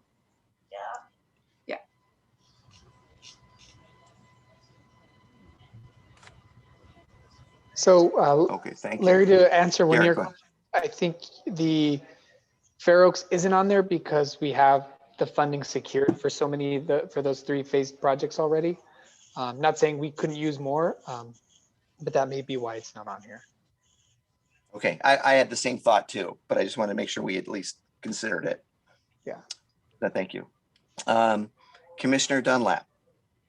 Yes, thank you, Chair. I have a question, and I think the name is somewhat confusing. By short range, are we talking 5 years, like short range time, or are we talking short range trips? So short range we're talking like dial-a-ride and, first mile, last mile type improvements. Do you have any clarification on that? Like, is this geared towards bike ped? So I don't have an answer. I can only answer based on the list and what I've seen other cities do, but I don't know, Council Liaison Primet, do you have any? Sure. Yeah, so the discussion at the JPA about this list started off with a discussion that this was the short range transportation plan project list. And they kind of expanded the criteria, and as more agencies kind of added their projects, it became clear that this was more like spaghetti on the wall. And that actually was the phrase used at our board meeting. And we tried to drill down on what the clarification was, and it came down to 3 criteria, which I don't understand how it relates to short range. But it was regional, multimodal, and or sustainable. Those are the criteria Metro was telling us. However, that is not a constraining, that's not an exclusive list, and we were told we can add whatever projects we wanted. So at the end of a very long discussion in which Metro staff actually got on the call, provided some background. Director Abbas actually provided some important clarification to the board. The motion was made to keep the list open, and the board would not re-review it, but we empowered the executive director to add to the list any projects that a member agency wanted to add. So this is still an open list. It's not going to be re-reviewed by the board, but it will be added by the executive director if there's an agency, the city wants to add anything to the list. So that's a long way of saying, I don't think it has anything to do with short range. And maybe I'm showing my ignorance, but that's all I could gather. So I would think we would want to put projects that we want to, we haven't identified funding for, that we may want to have funding approved through Metro on the list. Thank you. And sustainable, multimodal, and then what was the first one? Regional, but Regional. The motion I made was that anyone can add a project that is sustainable, regional, multimodal, and or any other important criteria that a city wants. So Okay. That last point encompasses the spaghetti that we want to throw. Thank you. Commissioner Hughes. I just had a quick question on the numbers, where the financial numbers are coming from, because if we look at Fremont Street from Columbus to Alhambra, that's a long stretch. And if we're going to do ADA and traffic devices and such, $5,000 seems like nothing. So I'm not sure where we got these numbers. That's 5 million. Oh, I'm sorry. I thought it was 5 million. Sorry. Thank you. My screen is not great and I can't. This really is a wish list. Okay. It's funny, by the way, I had the same. So the $62 million is what we think we might be able to get to cover this if I add it all up.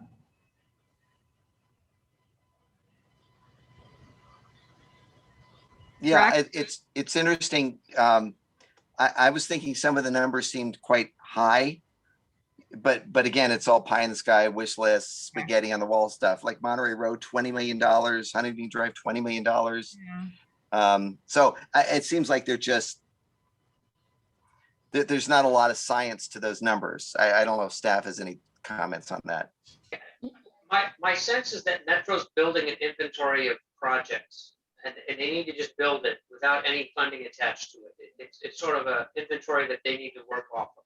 And so it could be helpful to be on the list. It's not essential to be on the list.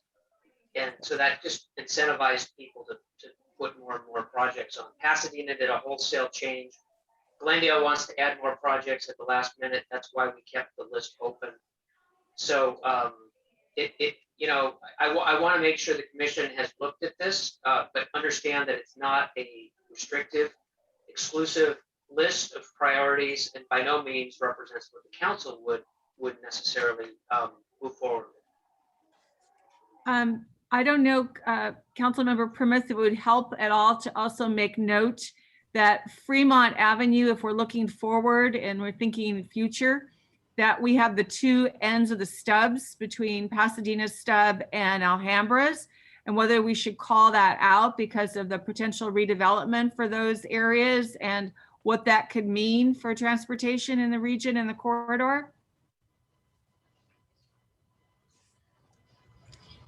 Yes, I think there's some good thought that can go around that kind of a project. That could be a regional project with the city of Pasadena. I've made contact with their director of transportation, Laura Cornejo, and Steve Madison, who's the council member for that stub area that abuts South Pasadena. So they both assured me that they want to work cooperatively with us. And I know we have good staff relationships with Pasadena. So I think that's a great embryonic idea we can build on. Thank you.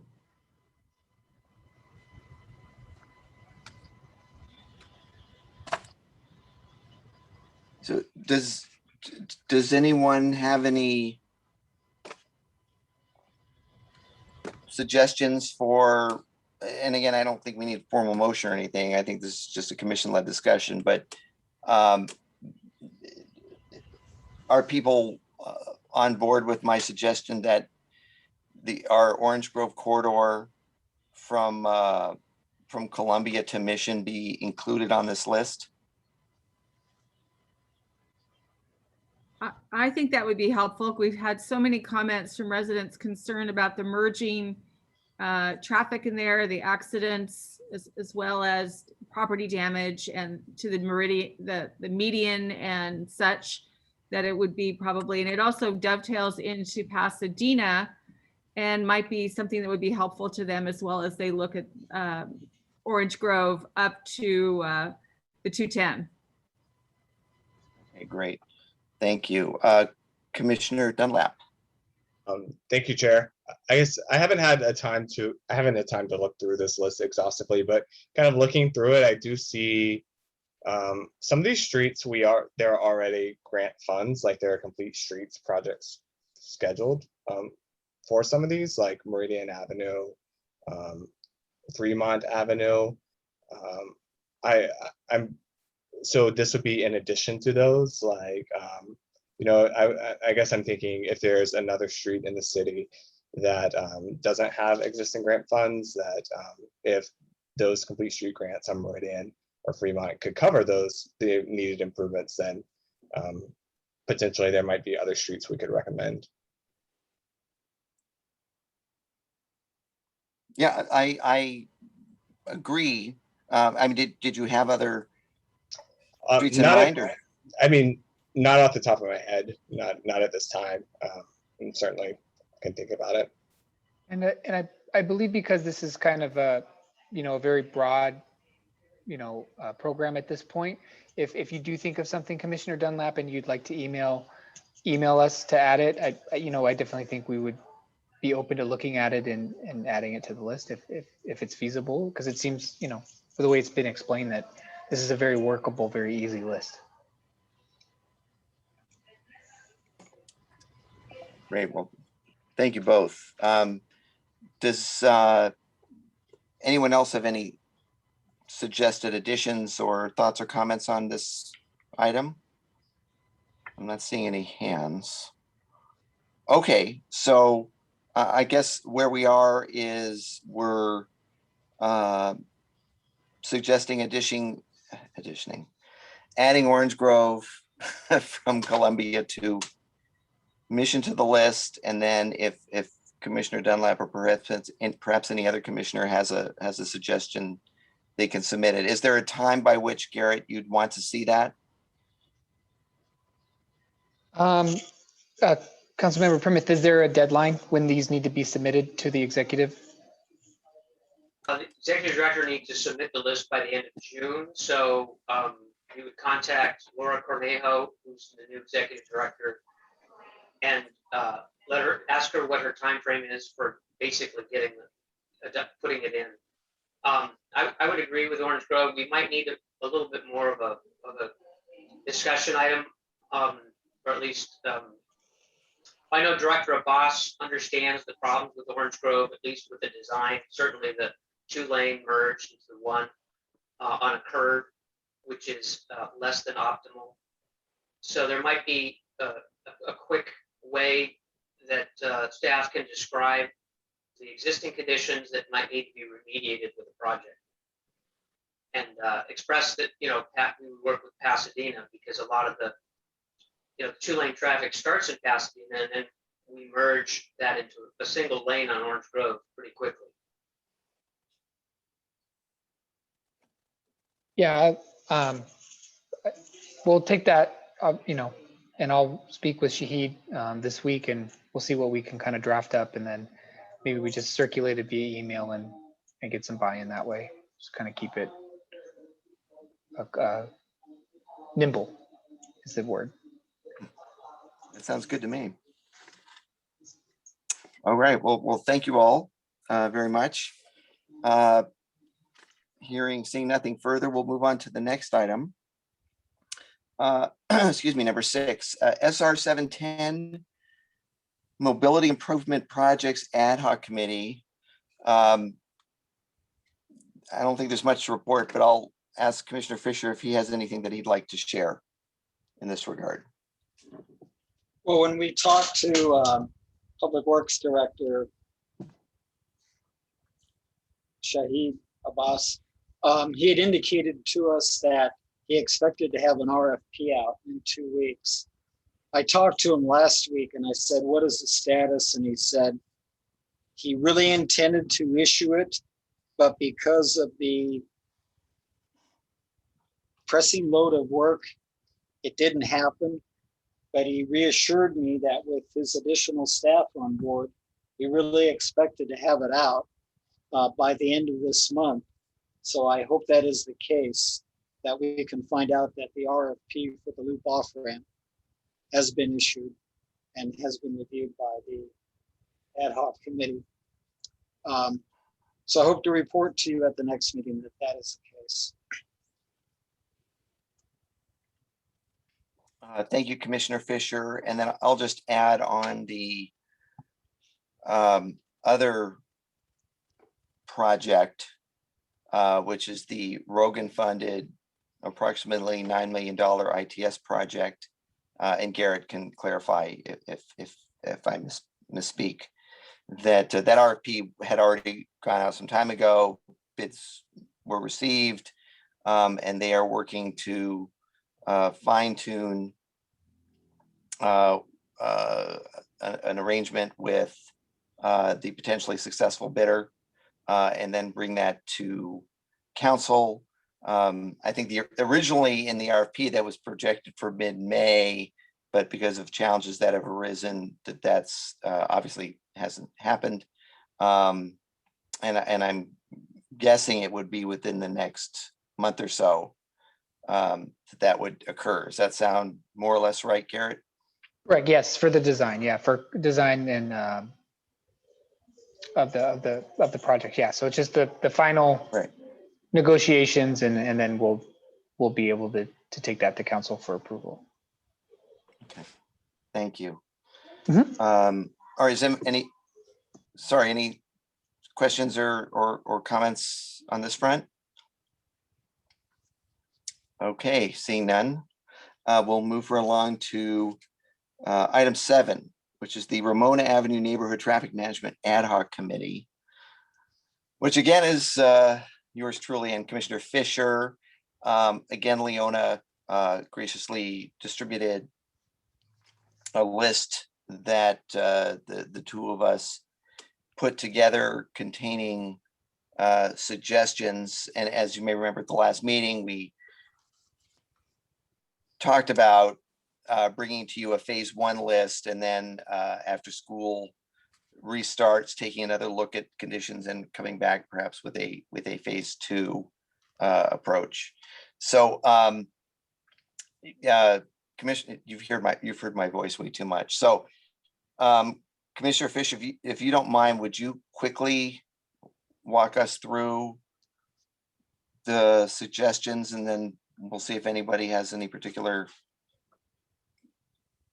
questions or comments. Okay, well, the first item on the list is regarding southbound Fremont Avenue along the frontage of the high school. And that would be to install an edge line for southbound traffic, remove the red curb, and post it with appropriate signing for student loading during the time period before and after school, or rather along that entire length of curb. That way they'll load there and not in the residential area. Number two is at the intersection of Fremont and Bank, provide an exclusive phase for pedestrians on Bank Street crossing Fremont Avenue. Now, we're not talking about a scramble phase or an exclusive phase where pedestrians are crossing on all approaches, but rather only for Bank Street. And that is because, let's say during the morning when students are going to school, traffic on Bank Street approaching Fremont can only make a right or left turn. They can't go through because the gate is closed to inbound traffic. So they turn right or turn left at the same time that there are a lot of students crossing, and only one or two cars can get through, trying to filter between the pedestrians, and there are inevitably conflicts. So if you provide an exclusive phase for pedestrians on Bank Street, pedestrians would go in one phase, and then vehicular traffic on Bank Street would go without having to encounter pedestrians. The third item is on Wallen Street between Fremont and Diamond. There are signs that say no parking anytime. Those should be changed to no stopping anytime to be a little bit clear on what the intent is. Now, number 4 concerns the Holy Family School parking lot east of Fremont Avenue between Wallen and Oak. And we are recommending that the city council have the appropriate members of the city explore and evaluate and discuss with Holy Family the feasibility of using that lot for student drop-off and pickup instead of relying solely on the process they have now, where traffic queues up in the morning and evening, going north on Wallen Street, turning right on Oak, and then going through their lot. It is believed that should it be found feasible to use the other lot east of Fremont Avenue, that would reduce the queuing and the traffic that lines up on Ramona Avenue. Number 5 is, so those are the things that we think can be done by the opening of the school year. The other items that we want to consider would be 3 other items, and that is on Diamond at Linden and El Cerrito, kind of a funny intersection, to take a look at that and look at the different traffic movements and see if an additional stop sign would help to clarify the right of way there. But I think we need to see it after school openings to know if that would work or not. So we intend to go out there after school reopens. Number 2 for phase 2 would be the intersection of Fremont and Wallen. To look at the number of student pedestrians crossing there and the conflicts with the vehicular movements there, and to consider a number of options that might be taken if we find that there are a lot of conflicts there. And number 3 on our things to do list would be on Ramona between Oak and Huntington Drive. That's where they line up and make that right turn, to see if it would be desirable to consider striping measures such as a center line, a 2-way left turn lane, and edge lines. But I think we need to look at it after school reopens and determine if additional striping would be helpful. So that's our plan. That's our approach for phase 1 and phase 2. Great. Thank you, Commissioner Fisher. I really appreciate you presenting it. Does anyone, Commissioner Dunlap? Thanks, Chair. I have a question about the school passenger loading zone. I think did it say a 42D, which would be passenger loading during school time. So outside of school time, would parking then be allowed in front of the high school? That would be determined with that sign. You could have it 8 to 9 in the morning, 2 to 4 in the afternoon. You could have it throughout the day. This one shows 7 a.m. to 4 p.m. Mhm. I think we would have to evaluate that further. My initial belief is that it would just be good to make it passenger loading only. The only frontage there is a school. And once you start to allow a dual use where you allow time limit parking, it complicates it. Some people don't recognize that they need to be out of there by 4 o'clock. And so I think it would be cleaner just to keep it a school loading zone only. But I think that's something that could be determined. Thanks. Yeah, and I've applied that to, I think it's the 25C. It's just one more. The sign preceding that, I think it's passenger loading 24 hours. And this might be a question for Garrett. On Fremont, I think around like 8 or 9 years ago, there were the controllers there were 170 controllers running the LACO program, like LA County's program. You might just need to look into that to see if the 170 can handle the exclusive phase. Or Yeah, if you need to upgrade to a 2070. yeah, I don't know what's in that cabinet and what we're Mhm. running now, but definitely if we would make sure that in our investigation that whatever software and hardware we had in the cabinet would be able to do that. And if not, we'd obviously that would then turn into a longer term project to fix that. So we could, you know, upgrade the intersections to accommodate those phases. Great, thank you.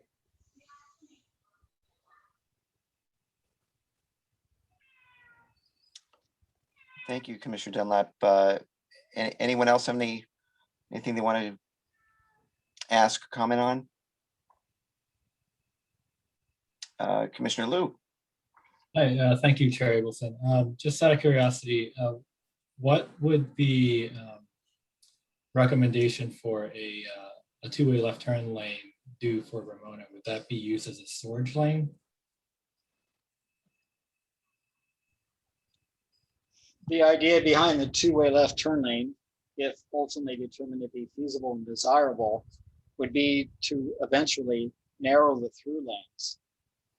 Because it is a wider street, it would provide refuge for vehicles to turn into before turning into driveways. So the idea is that it would bring a little bit more order to that wider street. All right, thank you. Thank you. So I think it's our intention that staff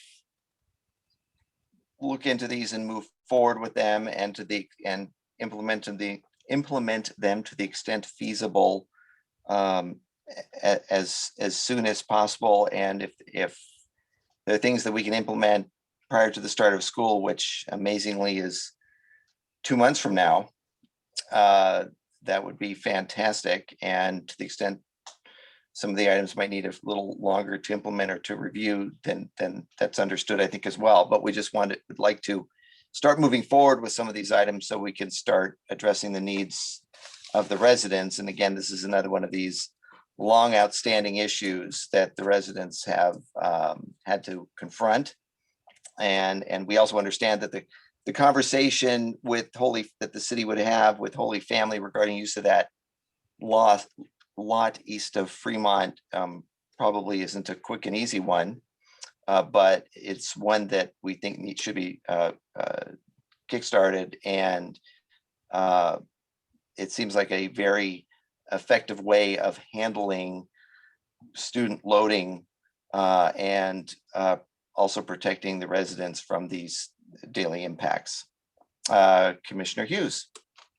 Just on that very point, Chair Abelson, I think we also have a good argument to present to Holy Family that as everything comes out of COVID lockdown, that it's a chance to rethink how things have been done. And I think it is then a good opportunity to open that discussion with Holy Family about, let's rethink the student safety, the community safety, and look at this alternative with the other parking lot. Good point. Thank you. Okay, anybody else have anything they wish to share on this? All right, seeing none, we will thank you, Commissioner Fisher, and everyone for listening, and for staff helping us move forward with these proposals. Item 8 on our agenda, discussion of local return measure M projects for fiscal year 2022. And I believe there was an attachment for this. Chair Abelston, you keep forgetting about the public comment for item number 7 for Ramona. Oh, I'm sorry. That's okay. No problem. This is from Joanne Knuckles. Residents of the 3 blocks of Ramona Avenue from Wallen to Huntington Drive watch every morning and afternoon as the cars traveling to Holy Family School line up down Ramona for drop-off and pickup of students and cause traffic and safety problems in the neighborhood. We have reviewed the November 2019 Ramona Avenue traffic plan. While it does suggest some reasonable solutions, it does nothing to address the root of the problem, which is concern for safety for residents, students, and the South Pasadena citizenry caused by this mobile line of cars. None of the recommended solutions listed in the plan will reduce this particular traffic flow problem and queuing of cars on the city streets, waiting to access the Oak Street driveway onto the West Campus. We believe that the quickest, simplest, and most cost-effective solution is to prohibit the Holy Family School mobile drop-off and pickup. The vast majority of students and drivers are from outside South Pasadena. Holy Family School has available a 75-car underutilized parking lot on the church's East Campus, which should be used for parking as opposed to the city streets. This would be much safer for all students and pedestrians in the area. We have heard their reason for not using this parking lot is that the students would have to cross Fremont Avenue. Students at every public school in the district cross busy streets every day walking to and from school. That's all I have. Thank you, Leona, and thank you for staying on that. No problem. I should have this done, ready and be on it by the end of the year. Thank you very much. So unless there's any reaction or thoughts to the comment, we'll move along. And I think what Commissioner Fisher and I have proposed, that at least in part addresses the concerns that Ms. Knuckles and her neighbors have raised. So item 8, discussion of local return measure M projects.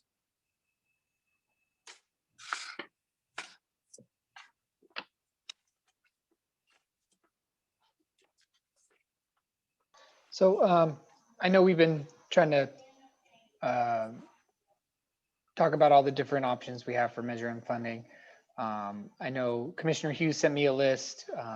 I looked through some old staff reports, and this was the list I was able to put together. So if there's anything missing, we can always add to it.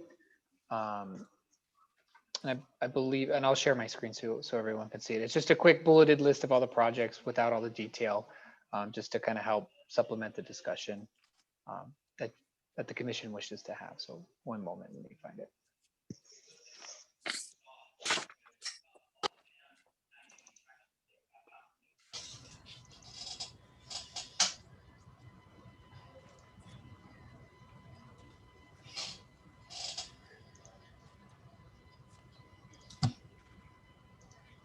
And there we have it.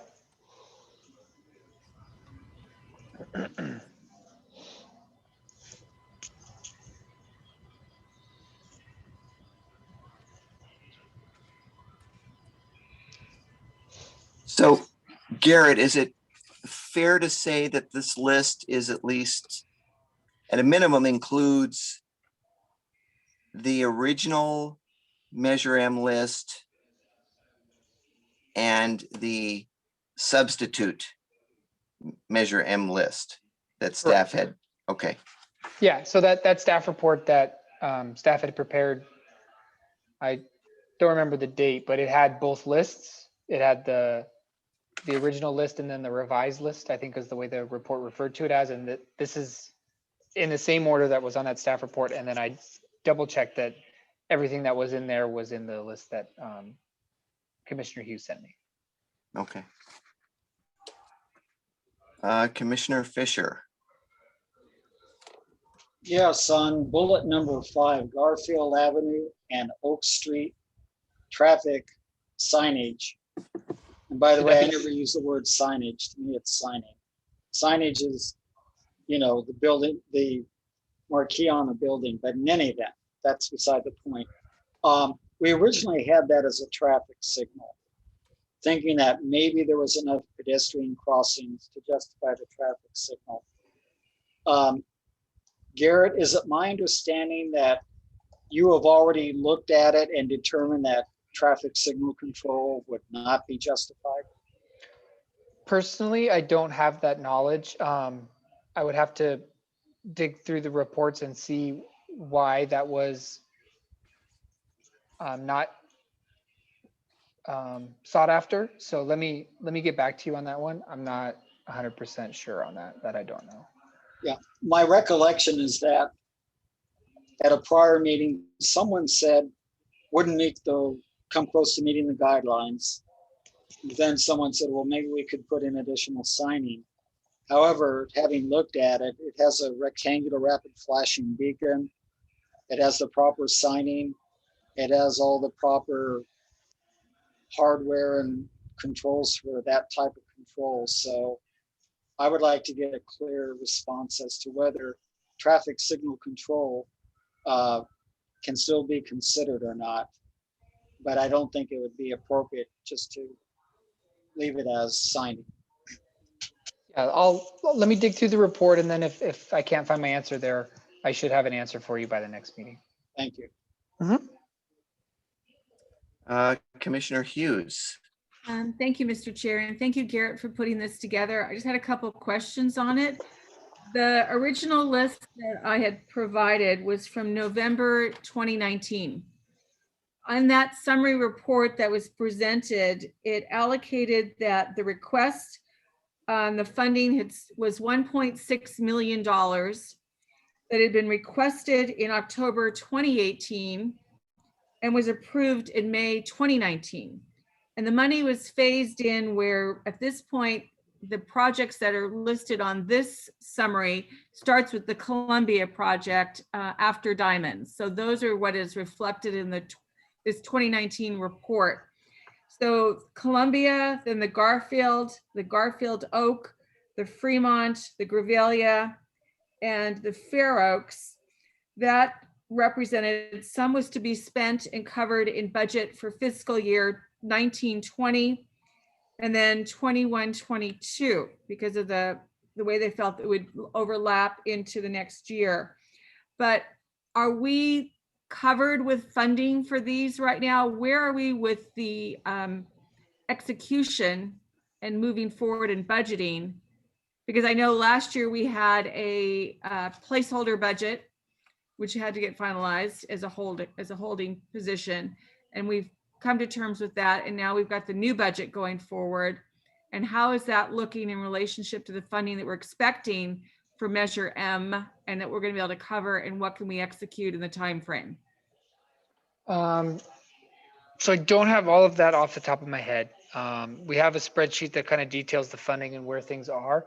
Tatvik, do you have an electronic copy of that we could reference? And then I'll try to get you that answer in the meantime.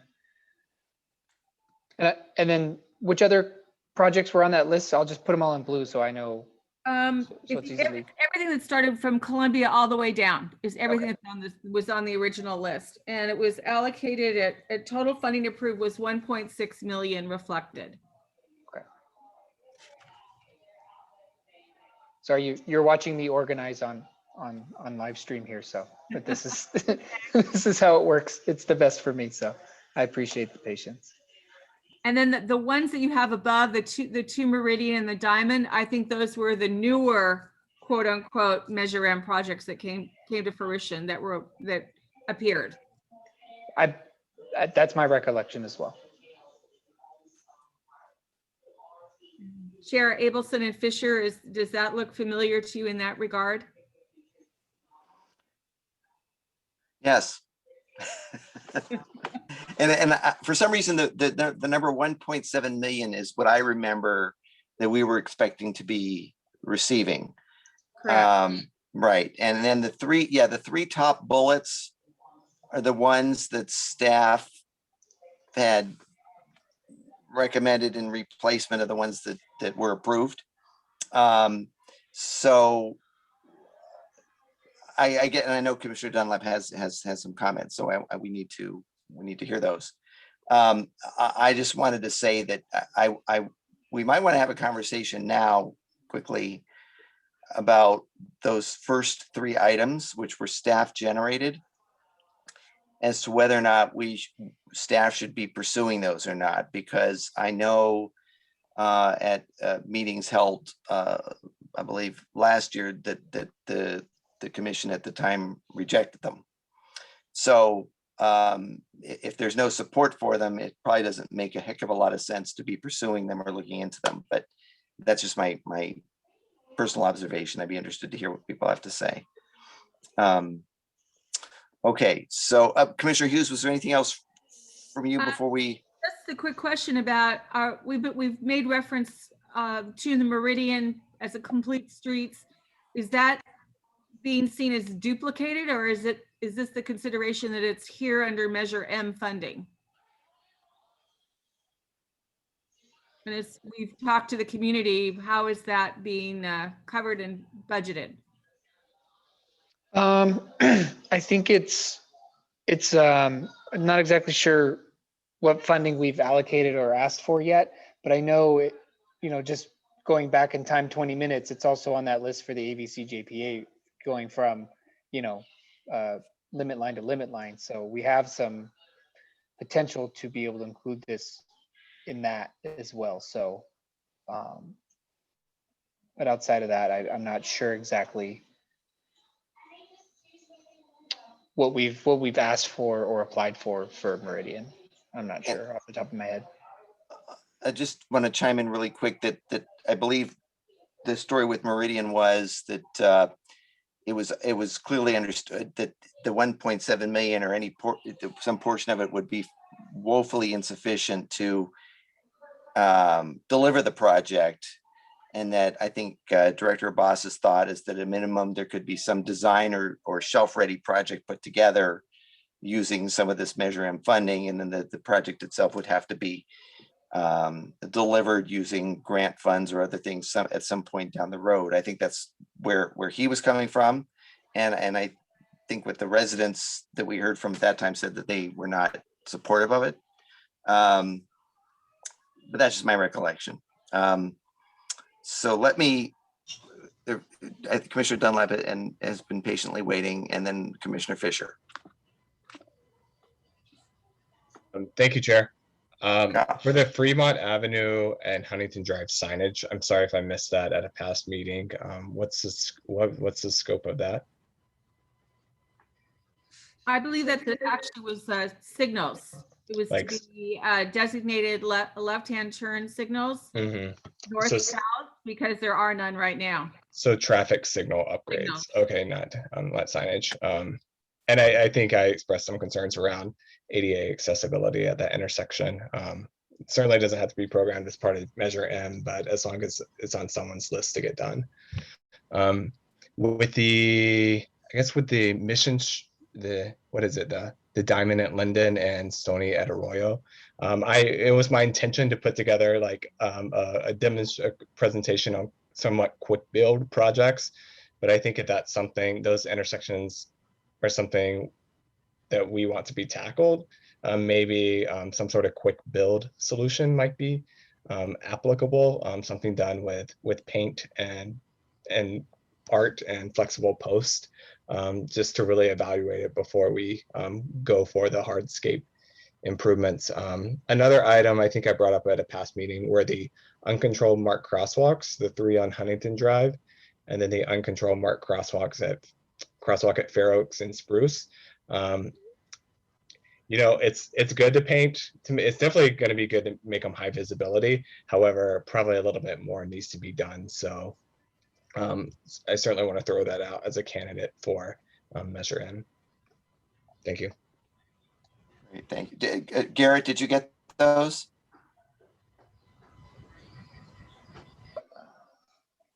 Not all of them, so hold on one second. I am a okay typer, and as you'll see, I am not a great speller, so give me 1 minute. I will blame my dyslexia and my ADD fully for this part, so. You're doing great, Garrett. Okay, so it's, so can you just walk me through those really quickly? Yeah, the uncontrolled marked crosswalks on Huntington Drive. I think there's one at Maple. I'm drawing a blank on the other two streets, but they're more on the eastern city limits, closer to Ralph's. So Maple's on the west side, but then there are two on the east side between Marengo Street or not Marengo, between Fletcher and Garfield. And then also there's an uncontrolled marked crosswalk at Fair Oaks and Spruce too.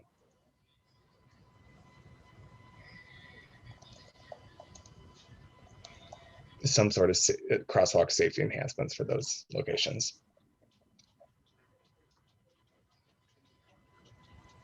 And then my comment on the Diamond at Linden and the Stony Drive intersection was, and I can try to put together some examples, but we might want to think about doing that with temporary materials like flexible posts and paint to evaluate those before they're hardscaped. So is your thinking, Commissioner Dunlap, to remove bullets 2 and 3 from the Measure M project list and have them more as something that might be done with the Metro Open Streets money or something else? I mean, if they can be done with that Metro Open Streets money, if there's the capacity, if we could do it with that, yes, yes.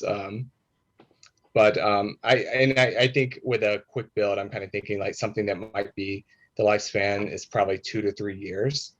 It would, of course, to like paint, it requires some maintenance cost to refresh the paint. But if you've seen what other jurisdictions are doing, it provides for a pretty cool example to incorporate like art and placemaking in the design. And it's a little bit cheaper than having to do a full curb and gutter kind of reconfiguration. Right. But we can talk about that at a future meeting. I can kind of put together some examples for y'all. Because I think I personally, and I know, and I want to get to Commissioner Fisher, I personally like your thoughts about those two locations, because the reactions that we had to those was that they either they didn't need what was being proposed, or if there was something needed, that what was being proposed was overkill. So the comments you're making are entirely consistent with what we had in mind, or our reactions earlier. So we can keep it on the list for now. I just wanted to sort of share that with you. Commissioner Fisher. I think. Oh, wait a minute. Hold on. I'm sorry. Wait. Let me, if you don't mind, let me get to Commissioner Fisher. He's had his hand up. Oh, no, and then I'll get to you. That he also added the ADA concerns as a quick note for the Fremont Huntington. Yes. Which we add on. Thank you. Clarification. Yeah, I think it was Fremont, Huntington, Fair Oaks. Right. It's hard to navigate the intersection if you're a pedestrian. My comments on the list is that I've always been concerned with 1, 2, and 3. And we've discussed this before. Meridian Avenue complete streets. It conjures up images of something grand, traffic circles, bump outs, other elements. It's not really what those who drive and those who live on the street really want. They want short-term improvements that we can do today. So I think keeping that on the list leads to unfulfilled expectations. At Mission Street, Stony Drive, and Arroyo Drive, over the years, staff has experimented with painted lines and with delineators. All you really need there is a channelized right turn island. Not too complicated. I don't think that we need to dedicate a lot of special funding to put that in as part of the street resurfacing project. So I don't think we need bullet number 2. And at Diamond and Linden, Commissioner Abelson and I have looked at that. I think they've done a nice job there. They've resurfaced the intersection. They've delineated all the moves. They've have improved the controls there, taken out the yield signs, put in stop signs. Not a whole lot more you could do, with the possible exception of adding a stop sign for southbound Diamond Avenue so that everyone stops and can see what moves the other vehicles are going to make. But there really is nothing else you can do there. The stop sign and the pavement markings would cost a couple $1,000s. So I think keeping bullet number 3 on there leads to expectations that cannot and will not be fulfilled. So I would recommend removal of bullets 1, 2, and 3. Thank you, Commissioner Fisher. I'm fully supportive of that proposal. Does anyone else have any, keeping in mind, by the way, and reserving Commissioner Dunlap's proposals for 2 of those intersections that Garrett added below. Does anybody have any objection to removing bullets 1, 2, and 3? Commissioner Loop. Thanks, Chair Abelson. I was wondering if we should keep bullet number 1, just because it was on the other ABC GPA list as well, and seems to be pretty high on city staff's priority list. I completely agree with removing 2 and 3. I don't know if there's really that much more that can be done. But I guess before we remove bullet item 1, I'd like to hear what city staff's long-term vision is for this Complete Streets project before we, nix it with and just replace it with short-term solutions like we have been. Yeah, so all the short-term measures that that we committed to the smart families have been completed. The edge line with the hashing, and then we added the bot dots, to make people aware that's not a travel lane. All the crosswalks, all the markings, new signage, all that's been done. So I believe this would be the larger, longer term, more expensive fixes that are left. That I have to reference. I don't remember exactly what they are off the top of my head, but I think one of those would be, studies, RFBs, some of those more expensive things, if I'm recalling correctly. So. Okay, thank you, Garrett. Mm-hmm. I have no further comment. Okay, thank you. So Commissioner Liu, is your thought, your preference is, at least for now, to keep it on? I think we should keep it on until we get a better explanation of what the long-term plans are for that for this Complete Street plan. Because Okay. if the vision is that there's an intersection improvement at Meridian and Oak, like completely reconfiguring that intersection, which would take considerable capital, then maybe it is a project that deserves to stay on this list. Okay, fair enough. So unless, Commissioner Hughes. Just a quick question. Is it possible to maybe put, and I know it would be estimates, but maybe some numbers along so we get an idea, because we did have some estimates, and would give us an idea for funding and priorities perhaps? Yeah, I can dig through the reports and find any numbers and attach them to this list. That's fine. And redistribute it. It's easy. Thank you. Council Liaison Primuth. Yes, according to what I read on the work plan for MTIC, that apparently in July, you're going to make your recommendations on your Measure M list. And as I'm watching the list develop, I just want to ask if you're going to be able to go through all the projects and all the different considerations and do that at the next meeting. That's just one question. The second one would be, I think it would be really helpful to have a planning tool where you'd actually have maybe a spreadsheet that's built out with these projects, and you'd apply some metrics and some, as well as qualitative comments, pros and cons, funding source, projected time frame, community involvement, that sort of thing, so that the council you can go through the different criteria on which you'll make your recommendations, and then presumably there'll be a short list or a priority list that comes to the council, and then we can see all the different items that you considered. I understand you're kind of rebuilding this list. There's a lot of historical data that hasn't been captured, so I would really recommend you develop some kind of a spreadsheet planning tool so that on an ongoing basis, you can actually add and change all the different items. And I'm sure the engineering folks can come up with something that will be awesome.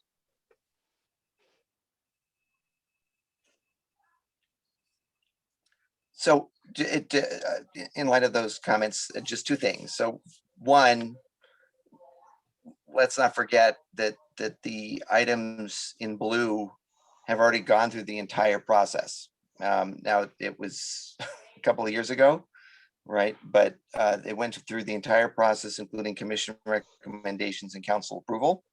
And then because of subsequent events, we're revisiting all of this. So I think those projects, the information should be relatively available and accessible. It's the newer ones that might need a little more research or evaluation. That's just more of a direction for staff than anything else. But again, to Council Liaison Primuth's comment, Garrett, what is our, do you have a sense of the timing? I mean, I know Councilmember Primuth referred to next month it being our work plan, which I'm all for. But do you know how that sort of meshes with when we have to come back to the JPA? I want to say we have until I'll have to double check, but it's either the end of this year where we have to have all that in. Yeah, I think it's the end of this calendar year. But I'll have to double check. I'm not, Okay. I don't remember. But I'm pretty sure it was like December 2021, like 31st, we had to have these projects in. Okay.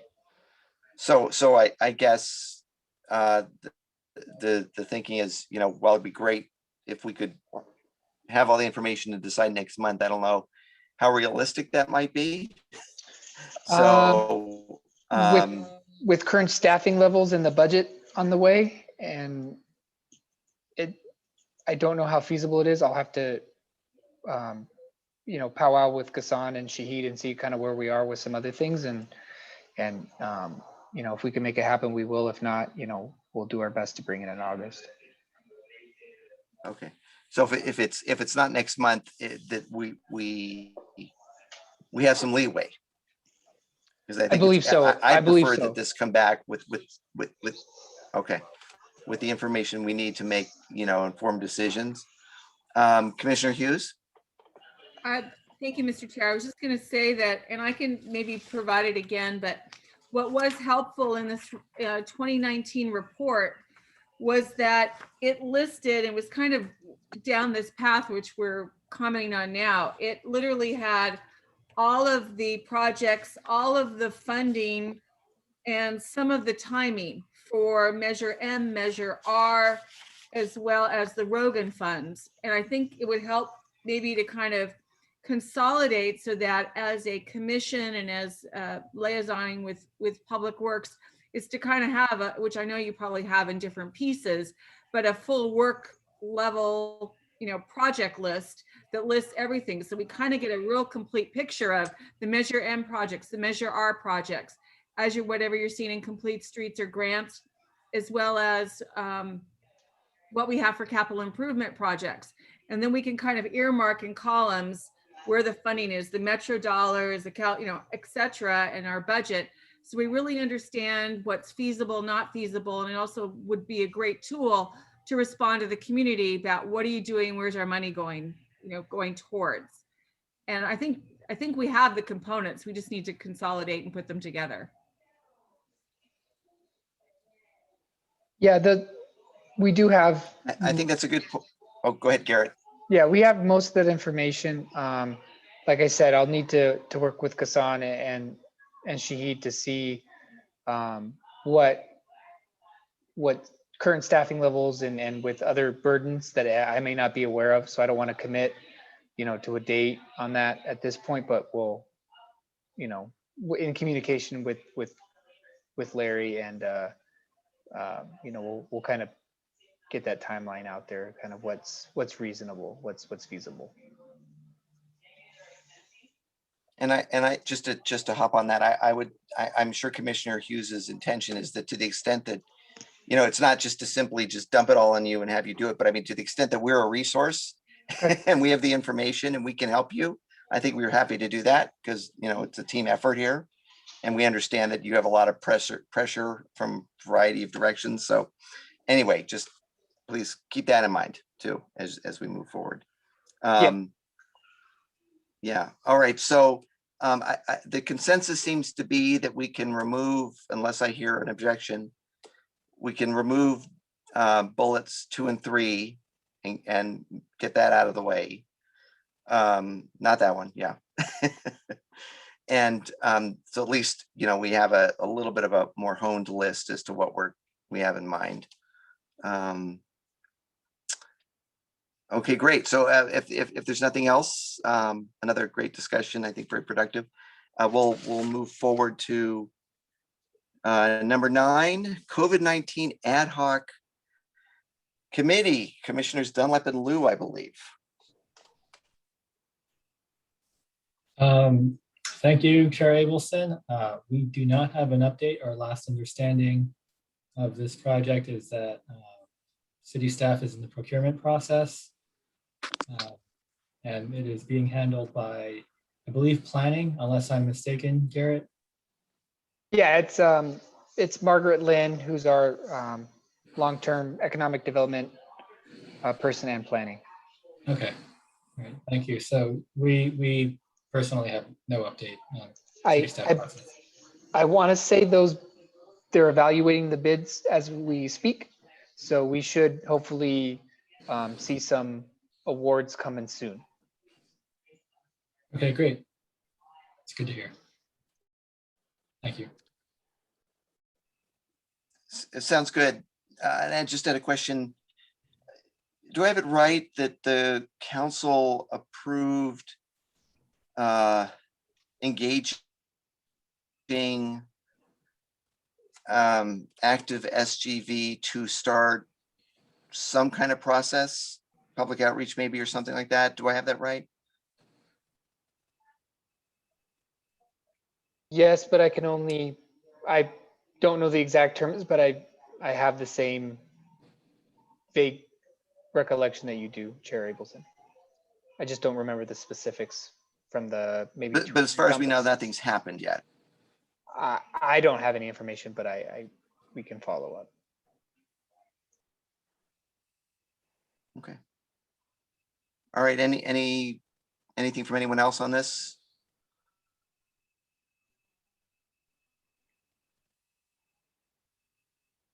All right, hearing nothing further, seeing no hands, we will move right along to the Preferential Parking Policy Ad Hoc Committee. Same contingent. All right. Take away. Thank you, Chair. So we do have a presentation for this. We do have an update, and Don sent over some information this afternoon with the presentation. Garrett or Leona, would you be able to share that those Sure, slides? absolutely, I can do that. Thank you. Give me 1 second. Let me find it.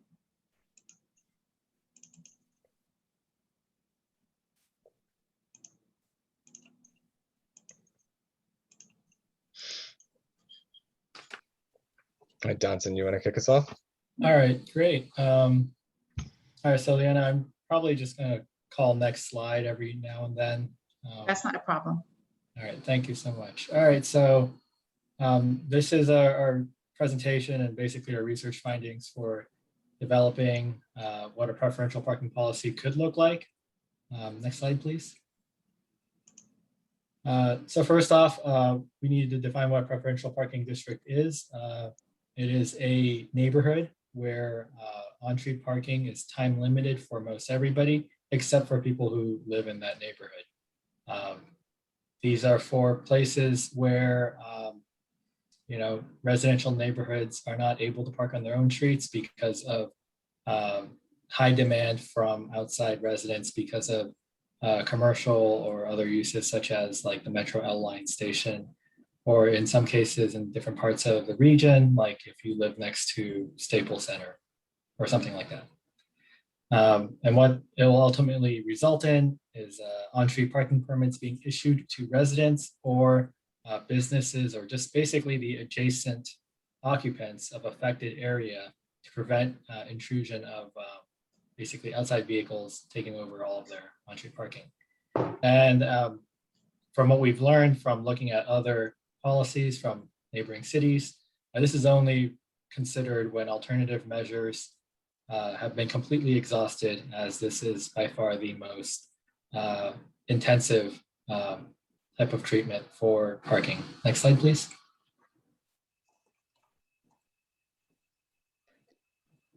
I believe it's zoomed in. Maybe. All right, thank you. All right, so our goal here was to look at what neighboring cities, comparable cities have done, figure out what's feasible, and provide you guys with kind of our findings of what we're seeing in common, what we think is feasible, etc. So the outline of this presentation is that we're going to show, actually I think this part needs to be changed a little bit. Those two next bullet points need to be flipped, but I'll be talking about examples from the city of LA and Pasadena, and then we'll kind of go with what we were able to pick out of those two and various others to see what would be feasible in South Pasadena. And to be clear, city staff hasn't seen this yet, so they may completely look at this and tell us that this is something that is not feasible or not possible at this time, and we may have to revise parts of it. Next slide, please. So this first example is the city of Pasadena. What we've learned real quick is that these policies are always a number of steps, many steps. So city of Pasadena preferential parking policy is established when it's first requested by a resident or a city council member who understands that neighborhood and is familiar with their demands or their issues with parking. Step two is that this is where city staff will see if there's other things that would address the issue besides a preferential parking district to determine if this is really the appropriate avenue for their parking concerns. Step three is where we start getting into the actual petitions. The city of Pasadena requires that 2/3 of property owners on a street that initializes this process actually want to proceed with a parking study. They really feel that they need a preferential parking district. And I do stress that this is 2/3 of property owners and not necessarily renters. Next slide, please. Once it's been determined, so basically 2/3 of a street feels like that they really need a preferential parking district and no other measures are going to address their concerns, city staff will conduct a parking study. And at least in the city of Pasadena, city staff conducts this study because they're most familiar with the areas, adjacent uses and things like that.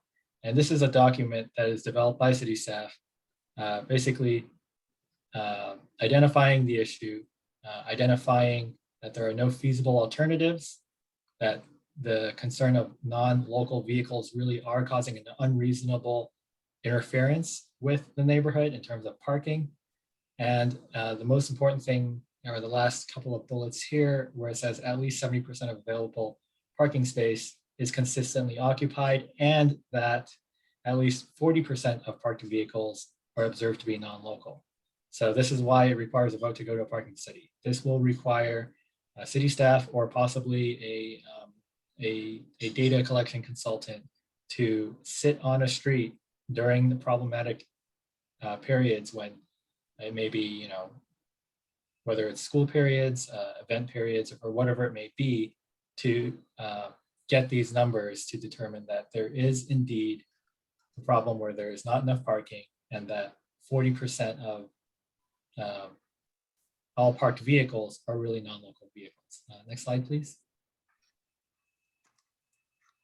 So with that, city staff will determine a parking district. This is where it gets a little tricky in that the city does not give a district on a per street basis. It's given to a larger area because it's a city staff's responsibility to determine whether if by moving non-local parking from one street would affect other streets. If it does affect an adjacent street, then that adjacent street should be considered part of the district.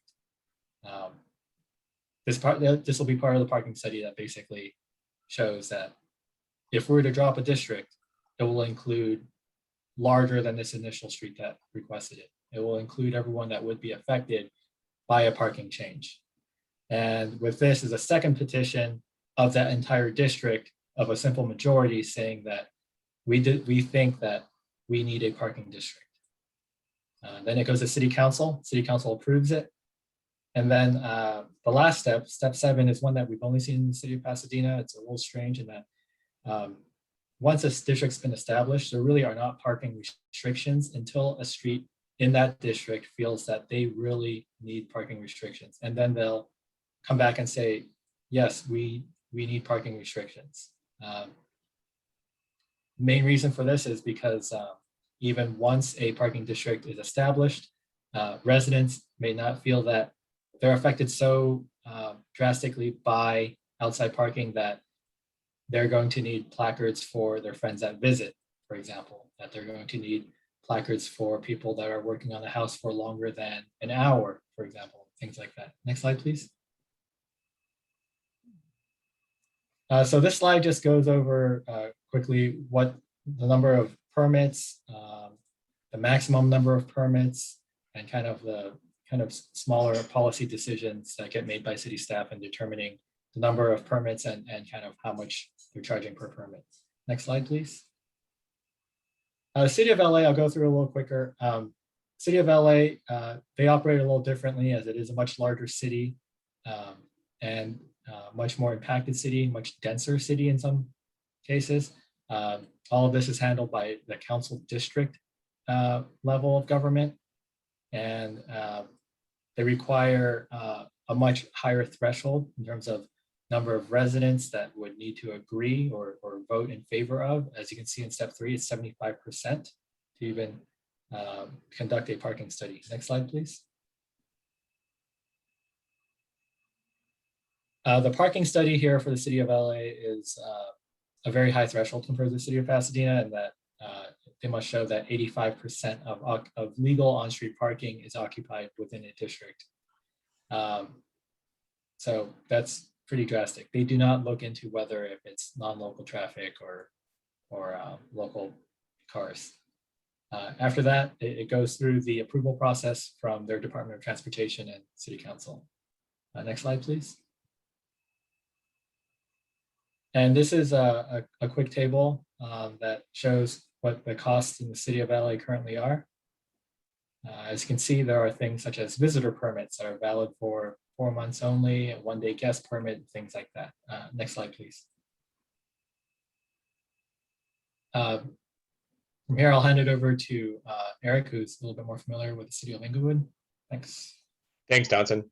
I reached out to the city of Inglewood they recently went through a citywide preferential parking district process, and we're a little different than the city of Inglewood, or their purpose for creating a PPD was a little different, but I wanted to throw it in there because it is a little different. So as a result of SoFi Stadium and the Clippers Arena and the Forum being built, the city really felt that there was a need to implement like a citywide process. So you'll see a map on the left of the city of Inglewood, and it's broken up by zone. Each home is given 2 permits per household at no cost, and there's a fee for additional permits. This is a 24-hour parking restriction, but there is 2-hour parking during the day. So if you want to go visit someone during the day from 8 a.m. to 6 p.m., you don't need a permit. However, if you want to stay longer, one thing that I really like about the city of Inglewood is there's a technology solution for it, where you can purchase a parking pass using the Passport parking app and buy like a day pass for to park on a residential street. In talking with a colleague or contact at the city, apparently this is active during stadium events, and those parking passes can range from anywhere from $50 to $100 to park in the neighborhoods during one of these like Rams games or Clippers games. So as you see, it's a great revenue source for the city to have that parking revenue. And then districts 1 through 3C are not yet activated, and those can be activated by a 75% petition. So that's a little different example, a city that just kind of went ahead and did it citywide. Obviously, their reasons for doing it were a little different, but hopefully it might inspire some ideas for our city. Next slide. Donson, I'll kick it back over to you. Or I can say this is kind of what we kind of looking at all these like potential city of South Pasadena parking policy, where we somewhat tried to mimic the city of Pasadena's preferential parking district policy, very similar steps. Do we want to go through these one by one, where there would be an initiation from residents, initiation by request from a residence. Staff would meet with that resident to discuss all possible mitigation measures. If staff determine that no alternative mitigation measures will adequately mitigate the problem, then a petition of then the requester could get a petition of abutting properties on affected streets, showing that 2/3 want the restriction before they proceed with the parking study. Next slide. The parking study, Donson and I were kind of talking about this, and we were recommending that it be done by city staff, as they know it a little, they know the city a little more intimately, a little more closer than sometimes a consultant. And the parking study should really document that no feasible, reasonable alternative mitigation measure is available, and that non-local vehicles cause this regular interference. And I think we kind of felt that maybe a 70% threshold of legal on-street property is consistently occupied during the problem days and time. Next slide. So if it met the parking study, then there would be another petition, and probably a community meeting, some community outreach and engagement, and if 50% of all property owners in the proposed district approved, it would go to city council for their consideration of public hearing and an ordinance. And if city council approved it, then the district would be created. It would be, I guess, included in city code. And then as the residents feel the signs should be posted, they can submit a third petition posting the parking district signs. Different jurisdictions, I think, codify different parts of this process. I know like some jurisdictions will just kind of codify like the definitions of a preferential parking program. And then these steps are more guidelines that the city is draft and that can be easily modified or evaluated by the public works director without having to go, without having to change city code. So I think different cities codify different aspects of this process. The next slide. And so we let's see, we kind of went through I think the number of maximum number of permits, really TBD. We think the city of Pasadena has 3. However, if you look at some streets, I've helped with preferential parking districts where there were 8 spaces on the street and then you had 10 homes. And so certainly we can give each home 3 parking permits, there wouldn't be enough parking. So really we're recommending that the number of spaces be determined on a case-by-case basis. City staff and council would need to recommend if there's an annual cost and the renewal period. So 1 year, 3 year, 5 years, that sort of thing. Johnson, do you have anything else you want to add before we open it up for questions? I think the only thing I want to stress is that this process really boils down to engaged citizenry on the street that is expressing concern, but also relies on city staff to really define what a parking district should look like. So I would not put that out to the residents as you could see district creep. So I think that's where, we can have a district like the size of half a city, whereas it may not really be necessary. It could be a district of 3 streets, 2 blocks, whatever it may be, but that should be something that city staff is allowed to define based on their parking study and their observations. That's kind of it for me. Thank you.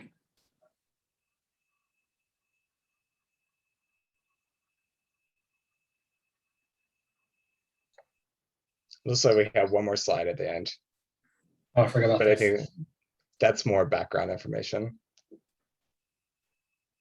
Yeah, this gives city staff the opportunity to deny permits if people aren't using their garages for car parking. That's something that we've seen cities implement in these guidelines, mainly because we don't want residents to express a parking issue or develop or, basically be part of the parking issue when they have available parking on their property.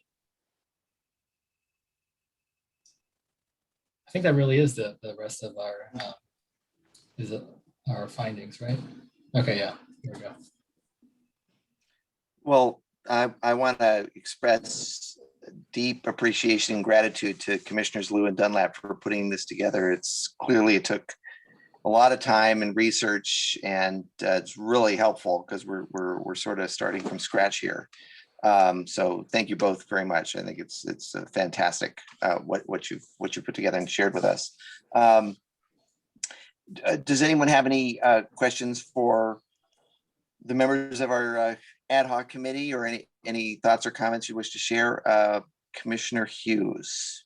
I just wanted to also extend thanks to both commissioners for the extensive work and research you did on this presentation. And I think you at the very end alluded to what was going to be my questions, so that we don't end up with the entire city being preferential parking zones or districts, and how we would determine that. But I think you clarified that we could have it a 3 street, or depending on the need, because a lot of people are going to want to perhaps take advantage of preferential when it's really not warranted. So thank you for that clarification, and thank you for all your work on this. Commissioner Fisher. Yes, I would like to also express that was a tremendous amount of work and organization, and you guys did a great job. My question for you, Commissioner Liu, is that in the city of South Pasadena, how many persons are dedicated to the program, either in the engineering administration, clerical, or enforcement part of the City of Pasadena's program? That's a great question, Commissioner Fisher. And at least in the city of, I believe you're referencing Pasadena, right? Not South Pasadena? Pasadena, I meant, sorry. Right. Yeah, there's an entire office for it. There's probably, I would say, 20 to 30 staff, part-time and full-time. They're a little larger than usual for a city of that size, mainly because of the events. Commercial areas, Old Town and Playhouse are definitely where the majority of parking enforcement goes.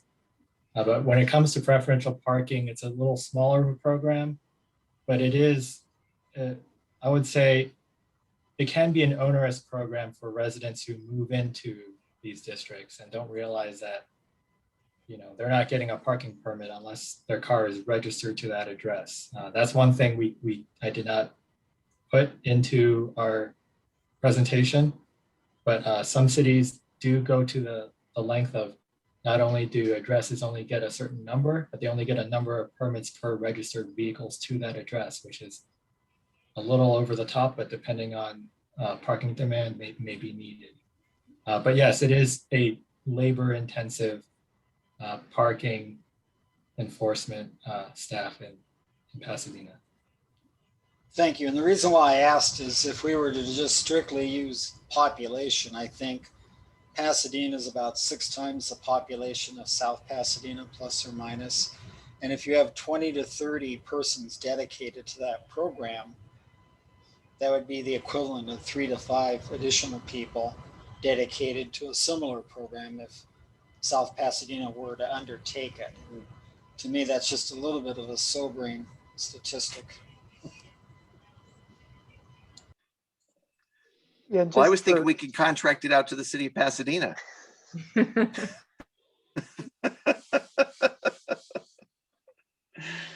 I don't think they go south of California. Anybody else? So just for some background information for everyone, our police department does have some of these measures just generally already enforced throughout the city, whereas if you're applying for an annual parking permit, they do a survey, make sure that you're using all your available off-street parking first. You know, I'm not 100% sure if they check to see if it's registered, but I know it is a fairly extensive process already to get that annual permit, but there are monthly and nightly permits that are available as well for overnight parking, because we have an overnight street parking ordinance that affects the whole city. So some of those machinations are already in place. And I had a question for Commissioner Liu, sort of to Commissioner Fisher's point. Does this program pay for itself with all these fees that are collected for all these permits and such? Do you have any idea? I believe Commissioner Dunlap in his research had a little better information on the viability of these programs. Eric, did you come up with anything? I thought you did. About, I would probably guess they don't pay for themselves. I mean, kind of looking at the fees, I think we had the slide with the city of Los Angeles's preferential parking district fees. They're pretty low. So I don't think that they're sustainable in that sense by fees alone. I'm not sure what the city's parking revenue, like from collecting tickets, is. But yeah, Donson, I don't have any additional information at this time. Yeah. Okay, yeah, my guess is similar. Yeah, the only parking enforcement program I know that pays for itself is Santa Monica's street sweeping program. I was thinking the city of Inglewood's might be a profitable enterprise as Yeah, well. I think the city of Inglewood is a little different. You know, if we want to open an NFL stadium and get in the parking business, I think we might be all right. So, you know, I think it's sort of like the NTMP that we discussed hours ago, that you know, that this came about because we have all these sort of ad hoc districts in the city that came up through various different ways and means. and probably different processes. And the goal was to try to come up with something comprehensive that could be used citywide.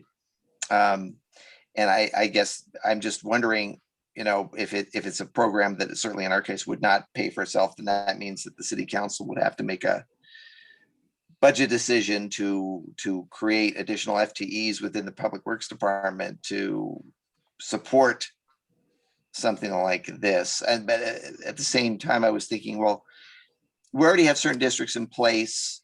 The only area of which I am aware that I've heard there's concern about is near the Gold Line station. There's currently, I think, a district it's on El Centro and it stops at Orange Grove. And so what happens is Orange Grove south of El Centro and El Centro west of Orange Grove gets parked up with Gold Line parkers, so that that might be an area where when there might be some interest. And the only other place that I sort of think about is where we have development going on. And I sort of wonder with development, and anyone who has some awareness can speak to this, where there's development, the conditions can be imposed, whether it's traffic related or parking related. And to the extent that we foresee that there are impacts to adjacent neighborhoods from development, funding a program like this, is that something that could be included in the conditions for approval? That may be more of a planning question, but I'm just wondering. I don't know. I will ask our planning director. And that's 'Cause something. then it's funded and paid, it's paid for by the developer. Sorry, Council Lee's on Plymouth. I can speak to not the fiscal side, but the Ramona parking district came about as a result of a expansion of the Holy Family Church into a school. And as part of that expansion, there was an agreement that there would be a preferential parking district for Ramona because of the school activities on top of the high school.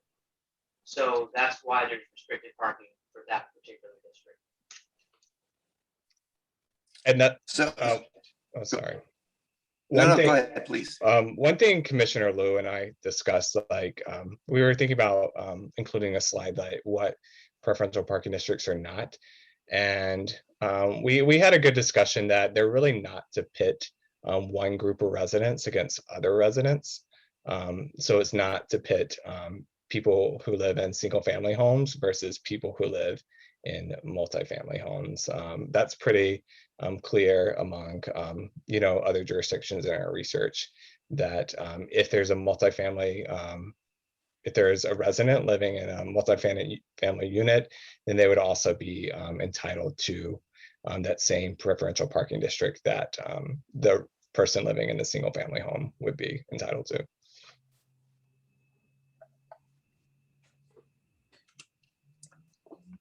So my question is, with all of this tremendous work that Commissioners Liu and Dunlap have done, what do we foresee as next steps for moving closer to a proposed policy for our city?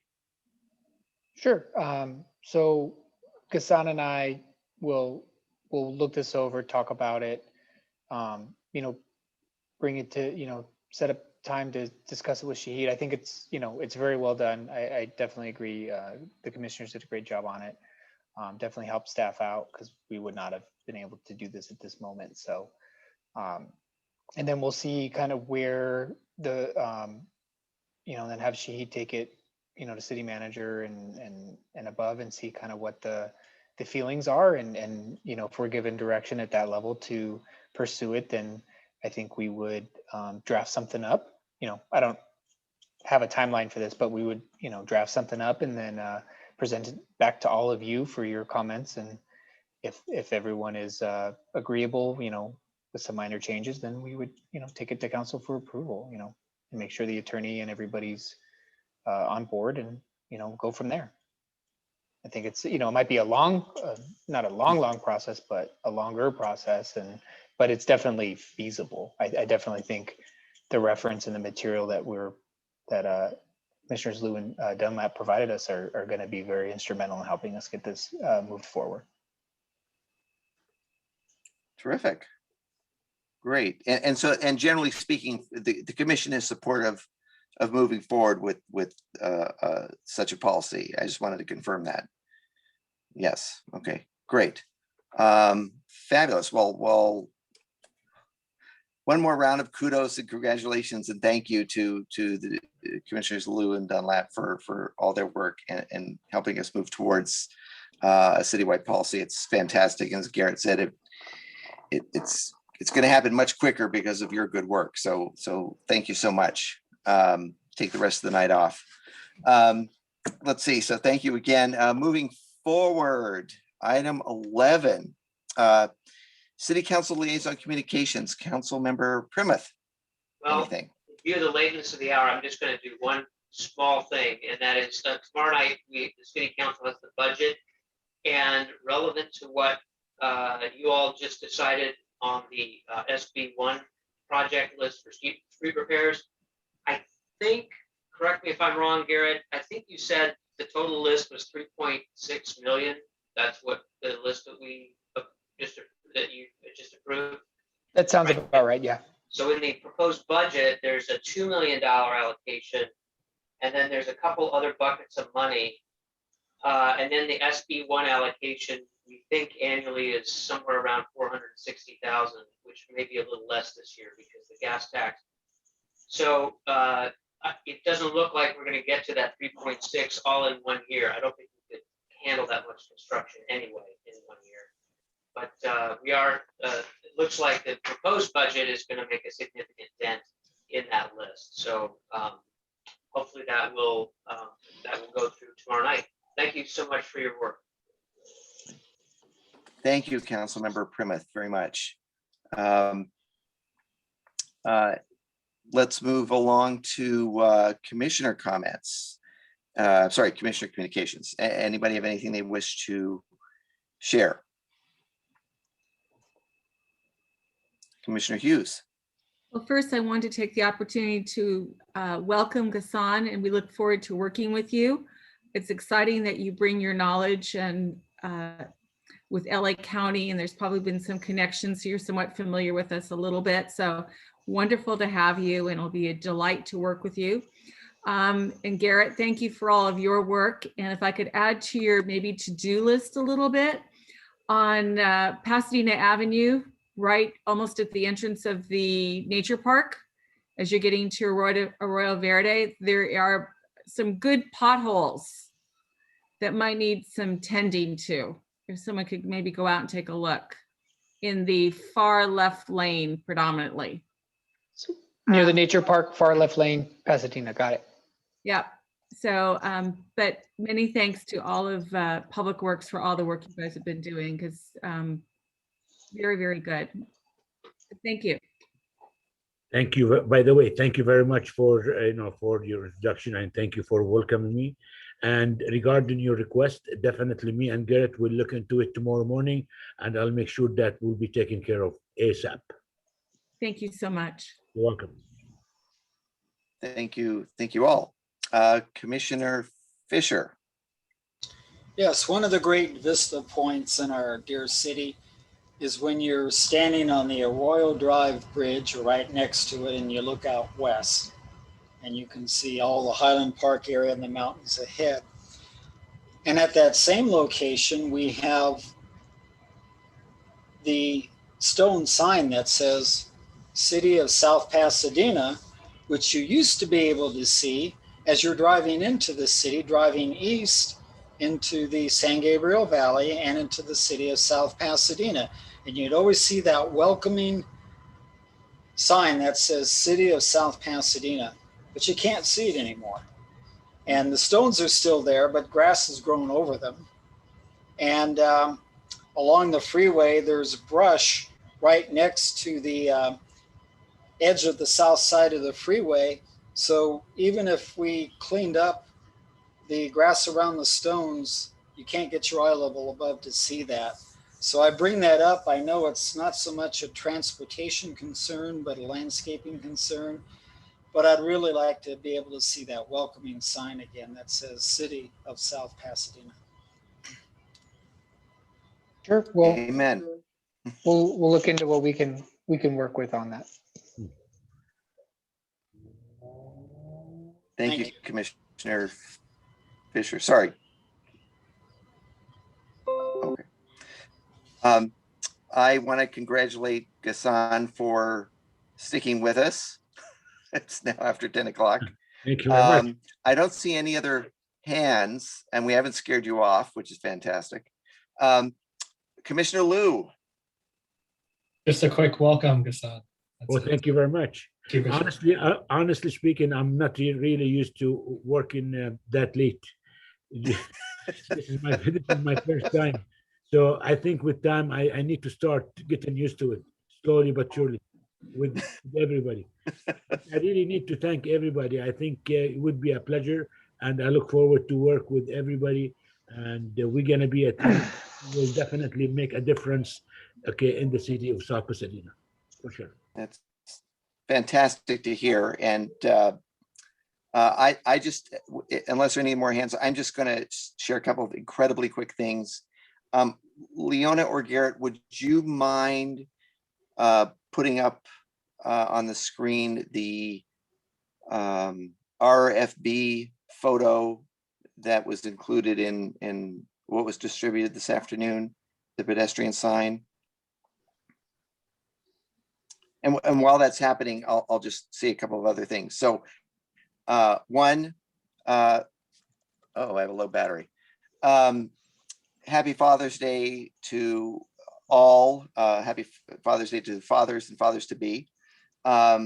Two, I've been working with Garrett, the Chamber of Commerce and residents of Glendon Way, adjacent to the farmers market, who had concerns about cut through traffic, parking impacts and traffic impacts during the farmers market closures adjacent to their street. It looks like the right people are talking to each other, and hopefully there will be some solutions for the residents to protect them from those impacts, which can be pretty significant. And I want to thank staff for working on that. Excuse me, Chair. Second, I'm sorry, Chair. Which document was yes, it you wanted to share? I think it says the attachment. I think it says RFB sign LED? or LED sign or something like that. It's Okay, he has it. yeah, that would be it. Sorry. Perfect. No problem. Beautiful. So I'm just sharing that with you. It was actually brought to my attention by a member of the community, Alan Ehrlich. We're proceeding with RFBs at a few locations. And what seemed to be interesting or unique about this installation, which is adjacent to a park in Alhambra, is that not only does it have that RFB rectangular flasher there between the diamond sign and the rectangular arrow sign, it had LED lights around the diamond. And I did not see that on the exemplars that were shown to us when we were talking about RFBs earlier. And I wanted to share it with everybody and ask staff to keep it in mind, because I think it's it's very helpful to have not only the RFB lights there, the rectangular lights, which are easy to see as you get closer to the intersection, but the LED lights are great to see from a distance. So between the two of them, they cover the distance and the close up in terms of alerting you to pedestrians crossing. So I just wanted to share it with the group. I wasn't sure if it's part of a standard RFB installation or not. It didn't seem to be, but I thought it was something that should be considered if it wasn't. Thank you for putting that up. And then last, I just wanted to, and I know it's on Gassan's desk. We have heard meeting after meeting from the residents of Orange Grove about the challenges and impacts of the 2-to-1 lane at a curve that takes place. Yes. And council, I think, has heard about it too. And I believe you're looking at a short-term plan for some measures to at least help them out short term. And if whatever you can do to take a look at that and move forward with those as soon as possible would be most appreciated. Indeed, Um, indeed. okay, Uh, thank you. Sure. Thank you. Absolutely. And if there's anything you want to discuss with me, or of course, just reach out.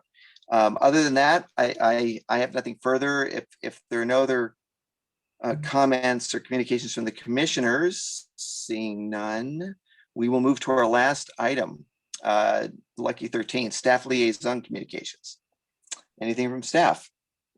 Just real briefly, I'm not sure if everybody's seen this, but it got sent out today. With the excessive heat warning, we do have our War Memorial Building opened up as a cooling center. So I just want to make sure, you know, everyone's aware that this service is available from the times and dates listed on the flyer here. So it's important. It's an important program that we do, and because not everybody in the city has reliable or air conditioning. So just wanted to bring that to everyone's attention. So if anyone asks you about it on the streets, or pass the good word along. It's kind of a trade-off, no Wi-Fi, right? So you got cooling center, no Wi-Fi. I don't know. I think it's a win-win, if you ask me. But well, thank you, Garrett. And just to note, of course, it's especially important for those that don't have reliable air conditioning. But also, there's always the concern that there's a power outage, and it's nice to know that the city provides this kind of a resource so that you aren't suffering the heat with no respite. So thank you for that. I'm hoping that folks take advantage of it. Anything else, Garrett, or anyone else on staff? I think I'm good. No. I was just gonna wish you guys a pleasant evening. Great. Well, thank you again, Kasan, for joining us. Welcome to the team. Thank you, everyone, for being here. And I think at that, I will call this meeting adjourned. Have a pleasant evening, all. Thanks, Thank you. everyone. Happy Have a good night.